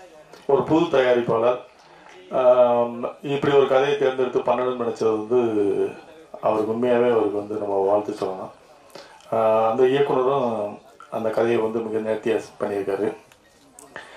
இங்கே வெற்றி தோல்வியெல்லாம் வந்து சகஜம். ஒரு படம் எடுக்கிறோம், உடனே அது நம்ம வெற்றி பெறணும்னு 1 கோடி கலெக்ஷன் ஆகும் அப்படின்றதெல்லாம் வந்து தாண்டி நம்ம வந்து நம்ம சிறப்பாக செஞ்சு நம்ம வேலையை சிறப்பாக செஞ்சுருக்கோமா அவ்வளோதான். அதுக்கப்புறம் வந்து அது ரசிகர்கள்ட்ட போகும்போது அது எப்படி அவங்க வந்து ஏற்றுக்கிறவும் செய்யலாம், ஏற்றுக்காமல் இருக்கலாம். ஒவ்வொருத்தருக்கும் ஒரு பார்வை இருக்கும். ஸோ அதை பொறுத்து தான் வெற்றி தோல்வின்னு தீர்மானிக்கப்படுது. வெற்றி பெற்ற படங்கள் வந்து பெரிய படம் சொல்கிறோம், தோல்வி பெற்ற படங்கள் சின்ன படங்கள் சொல்கிறோம். மற்றபடி பட்ஜெட்டை வச்சுலாம் எந்த படமும் பெரிய படம் சின்ன படம்லாம் இல்லை. சிறிய படங்களே இன்னைக்கு பெரிய கலெக்ஷன்லாம் பண்ணிக்கிட்டு இருக்கு. என்னை பொறுத்தவரை நான் வேலாயுதனுக்கு சொன்னது என்னன்னா, இங்கே வர தயாரிப்பாளர்கள் 90% என்னன்னா ஒரு படம் எடுப்பாங்க. அந்த படத்தில் அவங்களுக்கு நிறைய கசப்பான அனுபவங்கள் இருக்கும். அந்த படம் வந்து நிறைய வேதனைகள் பெற்றிருப்பாங்க, பொருளாதார இழப்பு விட்டுறாங்க. ஆனால் அது ஒரு அனுபவம் கிடைச்சிருக்கும். அந்த அனுபவம் வந்து அவங்களுடைய முதலீட்டு. அப்போ என்ன பண்ணால் நம்ம விட்ட இடத்துல தான் பிடிக்க முடியாது. வெளிச்சம் இருக்குன்றதுக்காக வெளியில் போய் தேட முடியாது. அப்போ நம்ம தொலைச்ச இடத்துல தான் தேடணும். நம்ம அந்த சினிமாவில் தான் விட்டுருப்போம். நம்ம இந்த அனுபவத்தை அடுத்ததுக்கு, ஏன்னா அனுபவமே இல்லாமல் ஒரு தொழிலுக்கு அனுபவமே இல்லாமல் வர ஒரே தொழில் வந்து தயாரிப்பாளர் தொழில் தான். பணம் இருக்குன்னா வந்து படம் எடுக்கலாம். யாராவது ஒருத்தர் அதை கூப்பிட்டு வந்துடுவாங்க, கூப்பிட்டு வந்து படம் எடுக்க வச்சுட்டு நம்ம வந்து அந்த பணத்தை போட்டு திரும்ப ரிலீஸ் பண்ணும்போது அது ஒரு பெரிய சேலஞ்சாக இருக்கும். ஆனால் அந்த பிரச்சனைலாம் இல்லாமல் வேலாயுதனை வந்து தைரியமாக ரிலீஸ் வரைக்கும் கொண்டு வந்திருக்கான்றது வெற்றி. உண்மையாகவே நீங்கள் உள்ளக்கி. ஏன்னா வந்து இப்படி ஒரு படத்தை எடுத்து ரிலீஸுக்கு கொண்டு வரதான் இன்னைக்கு சேலஞ்ச். படத்தை எடுக்க எல்லாம் எடுத்துடலாம். அப்போ இப்படி ஒரு தயாரிப்பாளர் கிடைக்கிறத ரொம்ப கஷ்டம். அதை வந்து அவர் சிறப்பாக வந்து செஞ்சிருக்காரு. அவருக்கு இந்த படம் வெற்றி படமாக வேணும்னா தொடர்ந்து அவர் தமிழ் சினிமாவில் தொடர்ந்து அவர் பயணிக்கிறேன். ஏன்னா கோவமே படாமல் அவர் நான் கோவப்பட்டு அவர்கிட்ட நானும் ஒரு 6-7 மாதம் பார்க்குறேன். கோவப்பட்டு பார்த்ததே கிடையாது. சிரிச்சபடிக்கே இருப்பார். எவ்வளோ டென்ஷனாக இருந்தாலும் சிரிச்சபடிக்கே இருப்பார். ஸோ இப்படிப்பட்ட தயாரிப்பாளர்கள்லாம் தமிழ் சினிமாவுக்கு தேவைப்படுது. இந்த படத்தில் நடித்த லிங்கேஷாக இருக்கட்டும், சுரேஷ் மேனன் சாராக இருக்கட்டும், அபர்நிதியாக இருக்கட்டும், எல்லாருமே வந்து அவங்களுடைய படத்தில் வந்து தெளிவாக பண்ணியிருக்காங்க. நான் சின்ன பையன் உட்பட எல்லாருமே நல்லா பண்ணியிருக்காங்க. அபர்நிதி மிக சிறப்பாக பண்ணியிருக்காங்க. ஆனால் என்ன ஒரு வருத்தம்னா, அந்த அபர்நிதி வந்து இன்னைக்கு இந்த ஃபங்க்ஷனுக்கு வரல. அது தொடர்ந்து நம்ம தமிழ் சினிமாவில் ஒரு சாவக்கேடாயிடுச்சு, ப்ரமோஷனுக்கு வரமாட்டோம் அப்படின்றது. அந்த அபர்நிதியை வந்து நாங்கள் வந்து நீங்கள் இந்த மாதிரி ப்ரமோஷனுக்கு வரணும் அப்படின்னு சொல்லி அவங்க கால் பண்ணி கூப்பிட்ட போது தயாரிப்பாளர் கூப்பிட்ருக்காங்க. கூப்பிட்டதுக்கு வந்து அவங்க நான் வரமாட்டேன், எனக்கு ப்ரமோஷனுக்கு தனியாக காசு கொடுக்கணும் அப்படின்னு கேட்டாங்க. இது புதுசாக இருக்குது, ப்ரமோஷனுக்கு தனியாக காசு கொடுக்கணுன்றது புதுசாக இருக்குன்னு சொல்லிட்டு அப்படி என்கிட்ட சொன்னாங்க. நான் உடனே அந்த பொண்ணுகிட்ட வந்து நான் அடித்து பேசுகிறேன், இந்த மாதிரி வந்து பப்ளிசிட்டிக்கு நீங்கள் கண்டிப்பாக வரணும், இங்கே வந்து சினிமா வந்து இருக்க நிலைமை ரொம்ப மோசமாக இருக்குது. ஒருத்தர் வந்து ஒரு படத்தை எடுத்து ரிலீஸுக்கு கொண்டு வரான்றதே பெரிய விஷயம். இப்போ நீங்கள் பப்ளிசிட்டி நீங்கள் வரணும்ல, நீங்கள் வராமல் இருக்கிறது நியாயம் இல்லை அப்படிங்கிற மாதிரி சொன்னோம். இல்லை நான் வர முடியாது. ரெண்டாவது அவங்க 2-3 கண்டிஷன் வச்சாங்க, அதெல்லாம் சொன்னால் பெரிய கான்ட்ரவர்சி ஆகிடும். அவங்க வச்ச கண்டிஷன்ஸ்லாம் வந்து நான் ஸ்டேஜில் யாரோட உட்காரணுன்ற வரைக்கும் அவங்க டிக்ளேர் பண்ணுறாங்க. நான் உட்கார ஸ்டேஜில் இவங்க எல்லாம் தான் உட்காரணும், எனக்கு ஈக்குவலாக நம்ம தான் உட்காரணும் அப்படின்ற வரைக்கும் பேசினாங்க. எனக்கு பயங்கர கோபம் ஆயிடுச்சு. என்ன இப்படி பேசுகிறாங்க, ஒரு ஆர்டிஸ்ட் வந்து என்ன எதுனே தெரியாமல் இப்படி பேசிட்டு இருக்காங்கம்மா. நீங்கள் ஒன்று பண்ணுங்கள், உங்களுக்கு வந்து நான் சொல்கிறது புரியலை, நீங்கள் வேணால் நடிகர் சங்கத்தில் கம்ப்ளைண்ட் பண்ணுங்கள், இந்த மாதிரி வந்து இந்த படத்தை வந்து நீங்கள் கூப்பிட்ற ப்ரொமோஷன் கூப்பிட்றாங்க, நான் வரமாட்டேன்னு சொல்கிறேன், என்ன பிரச்சனையாக இருந்தாலும் பேசுவோம், நீங்கள் நடிகர் சங்கத்தில் சொல்லுங்கள் அப்படின்னு. இவரும் தயாரிப்பாளர் சங்கத்தில் ஒரு கம்ப்ளைண்ட் கொடுத்துருக்காரு. அந்த கம்ப்ளைண்ட்டுக்கு வந்து உங்கள் தயாரிப்பாளர் சங்கம் கூப்பிட்டுருக்காங்க, அவங்க வரலைன்னு நினைக்கிறேன், அது என்ன ஆச்சுன்னு தெரியல. அப்போ நடிகர் சங்கத்தில் நீங்கள் சொல்லுங்க மாதிரி நடிகர் சங்க உறுப்பினரே இல்லைன்றாங்க அவங்க. சரி வேறு இவங்களை என்னதான் பண்ணுறது அப்படின்னு சொல்லிட்டுமா, நீங்கள் வர்றீங்களா வரலையா அப்படின்னு. நான் முடியாது சார், எனக்கு 3 லட்ச ரூபா கொடுத்தா நான் வர்றேன் பப்ளிசிட்டிக்கு, இல்லைன்னா வரமாட்டேன். ரொம்ப நன்றி, உங்களுக்கு 3 லட்ச ரூபா கொடுக்குறத நாங்கள் வேறு மாதிரி பப்ளிசிட்டி பண்ணிக்கிறோம் விட்டுருங்க அப்படின்னு சொல்லிட்டு விட்டாச்சு. அப்புறம் ஒரு 2 நாள் பொறுத்து கால் பண்ணாங்க, சாரி சார் நான் தெரியாமல் பேசிட்டேன், அன்றைக்கி இங்கே யாரும் தெரியாமல் பேசிட்டேன், சாரி நான் மன்னிச்சுங்க, நான் வந்து அந்த ஃபங்க்ஷனுக்கு வரேன், நான் ப்ரமோஷன்ஸ்லாம் வரேன். இதுக்கு இருக்குங்க சாரி பரவாயில்ல, நீங்கள் சப்போர்ட் பண்ணுங்கள். அந்த இயக்குனர் வந்து புதுசாக படம் பண்ணுறாரு, உங்களோட நிறைய கலைஞர்கள் நடிச்சிருக்காங்க, நீங்கள் கொஞ்சம் ஃபெமிலியரான ஆள், வந்தீங்கன்னா உங்கள் சப்போர்ட் கொஞ்சம் யூஸாக இருக்கும், வாங்கன்னு சொன்னேன். அதுக்கப்புறம் என்ன ஆச்சுன்னு தெரியல, அவங்க வரலன்னு நினைக்கிறேன். என்ன சொன்ன உங்கள்கிட்ட ஏதாவது பேசினாங்களா? அவுட் ஆஃப் ஸ்டேஷன்ட்டாங்களா? ரைட்டு, அப்படியே இருக்கு சொல்லுங்கள், அவுட் ஆஃப் ஸ்டேஷன்லேயே இருக்கட்டும், உள்ளே வர வேண்டாம். தமிழ் சினிமாவுக்கு இப்படிப்பட்ட நடிகைகளே தேவையில்லை, அவங்க அவுட் ஆஃப் ஸ்டேஷனே இருக்கிறது தமிழ் சினிமாவுக்கு நல்லது. ஏன்னா இந்த மாதிரி ப்ரொடியூசர்களை வந்து காயப்படுத்திட்டு பணம் போட்டு படம் எடுத்தவங்க காயப்படுத்திட்டு அவங்க தமிழ் சினிமாவுக்கு வந்து என்ன பண்ண போகிறாங்க, அவங்க அவுட் ஆஃப் ஸ்டேஷனே அப்படியே இருக்கட்டும். அது இதை கூட நீங்கள் எதுக்கு சொல்கிறேன்னா, மற்ற தயாரிப்பாளர் தெரிஞ்சுக்கணும்னு சொல்கிறேன். ஒரு நடிகைகள் எப்படி இருக்காங்க அப்படின்றது தெரிஞ்சுக்கணும்னு சொல்கிறேன். இந்த கோமல் சர்மா அந்த படத்தில் நடிக்கிற கூப்பிட்டுருக்காங்க, இந்த வந்திருக்காங்க, நமிதா அவங்க பிஸினஸ் கூப்பிட்றாங்க, வந்திருக்காங்க. ஸோ ப்ரமோஷனுக்கு வரலைன்னா என்ன அது என்ன ஆக்டிவிட்டின்னு தெரியல. இது ரொம்ப வருத்தமான ஒரு விஷயமா இருக்கு. அப்புறம் எல்லாரும் என்னை பற்றி சொன்னாங்க, நான் வந்து படம் சரியான படம் அப்படிலாம் கிடையாது. எனக்கு வந்து அண்ணன் வேலைதானே வந்து நம்ம ஊருக்காரு, சரி அவருக்கு சப்போர்ட் பண்ணணும் அப்படின்னா. ஏதாவது நல்ல படங்கள்னா நமக்கு வந்து சமீபத்தில் நான் மீரா கதிரவனோட ஒரு படம் பார்த்தேன், மிகச்சிறந்த படம். இப்போ சொல்கிறேன், எழுதி வச்சுங்க, அந்த படம் வந்து தமிழ் சினிமாவில் வந்து படம் பெருசாக பேசப்படும். அந்த மாதிரி ஒரு படம் எனக்கு ஒரு படம் பிடிச்சதுன்னா, எனக்கு அந்த படம் வந்து ஏதாவது ஒன்று பண்ணணும்னு எனக்கு மனசுக்குள்ள ஒரு ஜெயிக்கிறோம் தோக்குறோம்லாம் தாண்டி எனக்கு கதை பிடிக்கணும். ரெண்டாவது அந்த படத்தில் ஏதாவது ஒரு கருத்து இருக்குன்னா பண்ணுவேன், இல்லைன்னா வந்து அது எனக்கு பெருசாக நாட்டம் போகாது. அப்படிதான் நான் பண்ணுறது. அவன் அப்படி பார்க்கப்பட்ட படங்கள்ல இந்த நாற்கர போகிறேன் எனக்கு வந்து இதில் பேசக்கூடிய அரசியல் எனக்கு ரொம்ப பிடிச்சிருந்தது. இது வரைக்கும் யாரும் சொல்லாத ஒரு விஷயம். நான் மிக மிக அவசரத்தில் சொன்னது மாதிரி அந்த கண்டென்ட் மாதிரி இதுலேயும் இந்த விஷயம் வந்து இது வரைக்கும் யாரும் தொடாத ஒரு ஏரியாவை அந்த இயக்குனர் தொட்டிருப்பாரு, அதை நேர்த்தியாக கைச்சிருவாரு. ஸோ அதனால இந்த படத்துக்கு வந்து நம்ம ஆதரவு கொடுக்கணும் அப்படின்னு நினச்சிட்டு இந்த படத்துக்கான வேலைகளை ஆரம்பித்தான். தயாரிப்பாளர்கள் முக்கியம் அப்படின்லாம் எல்லாரும் பேசலாம். இன்னைக்கு ஈவினிங் எனக்கு ஏற்பட்ட ஒரு கதை, இவங்கெல்லாம் இதில் பேசும்போது எனக்கு வந்து எனக்கு மைண்டில் ஃபுல்லாக அதான் ஓடிட்டு. இன்னைக்கு சாயந்தரம் ஏற்பட்ட ஒரு கசப்பான அனுபவம். சமீபமாக பார்த்தீங்கன்னா, நான் பத்திரிகையாளர்கள் எல்லாருக்குமே நல்ல நண்பர்கள், எல்லாருமே என்னுடைய சகோதரர், எல்லாருமே நான் நெருங்கி பேசக்கூடிய எல்லாருமே நேரடியாக பேசக்கூடிய நண்பர்கள் எல்லாருமே. எனக்கு இங்கே இருக்க பத்திரிகையாளர்கள் அத்தனை பேருமே நேரடி தொடர்பில் இருக்கவங்க, எல்லாருமே அண்ணன் தம்பியாக பழகக்கூடிய ஒரு சமீப காலமாக ஒரு வார இதழில் வந்து தொடர்ந்து வணங்கான பற்றி தவறான செய்தி வந்துகிட்டே இருந்தது. எனக்கும் பாலனுக்கும் பிரச்சனை, பாலனுக்கு எனக்கும் பணத்தினால பிரச்சனை என்ன சொல்கிறாங்க. நான் கடந்து போயிடுறது என்ன பஞ்சாயத்து, ஒருவேளை பஞ்சாயத்து இருந்தால் நீங்களே வந்து கூட தீர்த்து வச்சுட்டு போயிருங்க, எங்கள் 2 பேருக்கு எதாவது பஞ்சாயத்துனா சரி பரவாயில்ல நீங்களே வந்து தீர்த்து வச்சுட்டு போயிருங்க அப்படின்னு கூட எனக்கு நுழைந்து வந்து எதுக்கு எழுதுறாங்க அப்படின்னு. இந்த வந்து பிரச்சனை ஒரு பக்கம் போயிட்டு இருக்கும்போது இன்னைக்கு சாயந்தரம் அதே பத்திரிகையிலேருந்து ஒரு இன்டர்வியூவாக வந்திருந்தாங்க. அதே வார இதழ் ஒரு முன்னணி வார இதழ் இன்டர்வியூக்காக வர்றாங்க. அந்த பத்திரிகையில் பணியாற்ற அத்தனை பேருமே என்னுடைய நண்பர்கள். அவங்க வச்ச கேள்வி வந்து எனக்கு உண்மையாகவே வந்து மிகப்பெரிய ஒரு கோபத்தை. முன்னாடி எப்படி நீங்கள் பத்திரிகையில் எங்களுக்கு கேள்வி வைப்பீங்க, ஒரு கேள்வி கேட்பீங்க, நாங்கள் பதில் சொல்லுவோம், அதுக்கு ஒரு துணை கேள்வி கேட்பீங்க, அந்த என்னோட பதிலிருந்து ஒரு துணை கேள்வி கேட்பீங்க. இதெல்லாம் வந்து ஜேர்னலிஸ்ட், இவங்க வந்து பத்திரிகையாளர்கள். அந்த அந்த தரத்தில் தான் என்னை பத்திரிகையாளர்கள். ஆனால் ஒரு கேள்வி கேட்போம். நான் ரவி பேனாத் சார்லாம் வந்து அவள் பார்த்து பிரமிச்சிருக்கேன் அவரோட கொஸ்டின்ஸ்லாம். அப்படி நான் பத்திரிகையாளர் வந்து ரொம்ப நேசிக்கக்கூடிய ஆள். ஏன்னா எனக்கு சோசியல் மீடியாவில் யாராவது ரொம்ப அழகாக எழுதியிருந்தாங்கன்னா, ஆர்டிக்கல் எழுதினா, கவிதா பார்த்தீங்கன்னா ஆர்டிக்கலுக்குலாம் நான் வந்து எனக்கு ரொம்ப பிடிக்கும். அப்படி எனக்கு ஒரு சோசியல் மீடியா அந்த ஃபேஸ்புக்கில் வந்து நிறைய பேரை வந்து நான் ஃபாலோ பண்ணேன். நான் அவங்களுக்கு கமெண்ட்ஸ் கொடுக்குறேன், அதெல்லாம் கிடையாது. நான் ஃபாலோ பண்ணேன் அவங்க என்ன எழுதுறாங்க. அப்போ இவர் இன்டர்வியூ வந்திருக்காரு. இன்டர்வியூ வரும்போதே ஒரு 15 கொஸ்டின் வச்சிருக்காரு. இப்பெல்லாம் வந்து கொஸ்டின் வந்து கேட்கறது கிடையாது, எழுதிட்டு வந்துடுது. ஆஃபீஸில் உட்காந்து ப்ரிப்பேர் பண்ணி வந்துடுது. வந்துட்டு அந்த கொஸ்டினை வச்சுட்டு ஒவ்வொரு கேள்வியாக வந்து கேட்ட கேள்வி எல்லாமே அமைச்சராக இருந்தது. எல்லாத்துக்கும் பதில் சொன்னேன். கடைசியில் ஒரு கேள்வி கேட்டார். பாலா வச்சு படம் எடுத்தவங்கலாம் ரோட்டுக்கு போயிட்டாங்க, நீங்கள் எப்போ ரோட்டுக்கு வரீங்க? எனக்கு பயங்கர கோபம் வந்துருச்சு. பாலா வச்சு படம் எடுத்தவங்களாம் ரோட்டுக்கு வந்துட்டாங்க, நீங்கள் எப்போ ரோட்டுக்கு வரீங்கன்னு ஒரு பத்திரிகையாளர் கேட்க வேண்டிய கேள்வியா இது?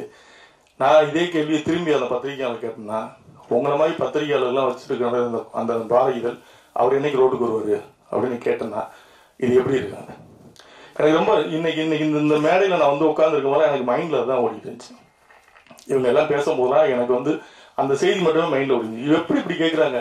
ஒரு படத்தை கோடிக்கணக்கில் போட்டு எடுக்கிறோம், ஒரு ஒரு ஒரு தகுதியான ஒரு கேள்வி இல்லாமல் அப்படி வந்து நீங்கள் எப்போ ரோட்டுக்கு வருவீங்க அப்படின்னு கேட்டால் இது என்ன கேள்வி? இது எப்படி இது ஏற்றுக்கிறது என்னன்னு எனக்கு தெரியல.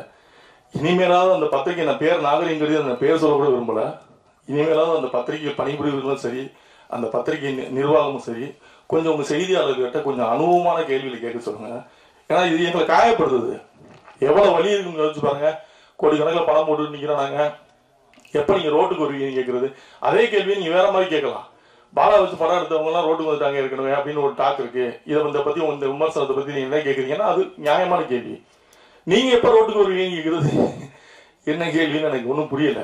இது என்னுடைய ஆளுங்க. ஆக்சுவலாக வந்து நீங்கள்லாம் என்னுடைய நண்பர்கள், பத்திரிகையாளர்கள் கூட நண்பர்கள், உங்கள் மேலே மிகப்பெரிய மரியாதை வச்சுருக்கேன், உங்களோட நண்பராக பண்ணுறேன், என்னோட ஆளுங்க சார். எனக்கு வந்து இவங்கெல்லாம் பேசும்போது எனக்கு மைண்டில் அதுதான் ஓடிட்டு இருந்துச்சு. என்ன இப்படி கேட்டாங்க எனக்கு வரும்போது, அது இந்த ஃபங்க்ஷனுக்கு கிளம்பி வரும்போது நான் அப்பவும் நான் அந்த ஃபங்க்ஷனுக்கு போகிறேன் அப்படின்னு சொல்கிறேன். இல்லை ஒரு 10 நிமிஷம் தானே உட்காந்து முடிச்சுட்டு போயிருங்கன்னு சொன்னோன்னே சரி அப்பவும் அந்த இம்பார்ட்டன்ஸ் கொடுத்து ஓகே நம்மளை மதிச்சு ஒருத்தர் வர்றாங்க கொடுப்போம்னு சொல்லி கொடுக்கும்போது கேட்ட கேள்வி வந்து எனக்கு ரொம்ப ஹர்ட் ஆயிடுச்சு.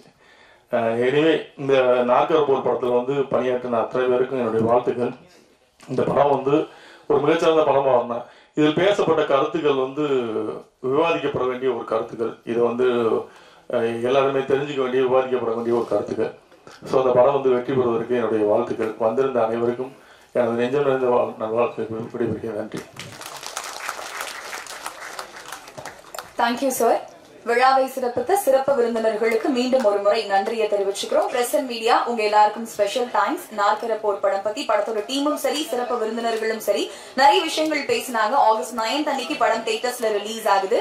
நீங்க நல்ல நல்ல படங்களை கண்டிப்பா மக்கள் கிட்ட கொண்டு போய் சேர்ப்பீங்க நம்புறோம். அதே மாதிரி இந்த படத்தையும் நீங்க மக்கள் கிட்ட கொண்டு போய் சேர்க்கணும் அப்படின்ற ஒரு வேண்டுதலோடு மற்றொரு நிகழ்ச்சியில் சந்திப்போம். நன்றி, வணக்கம்.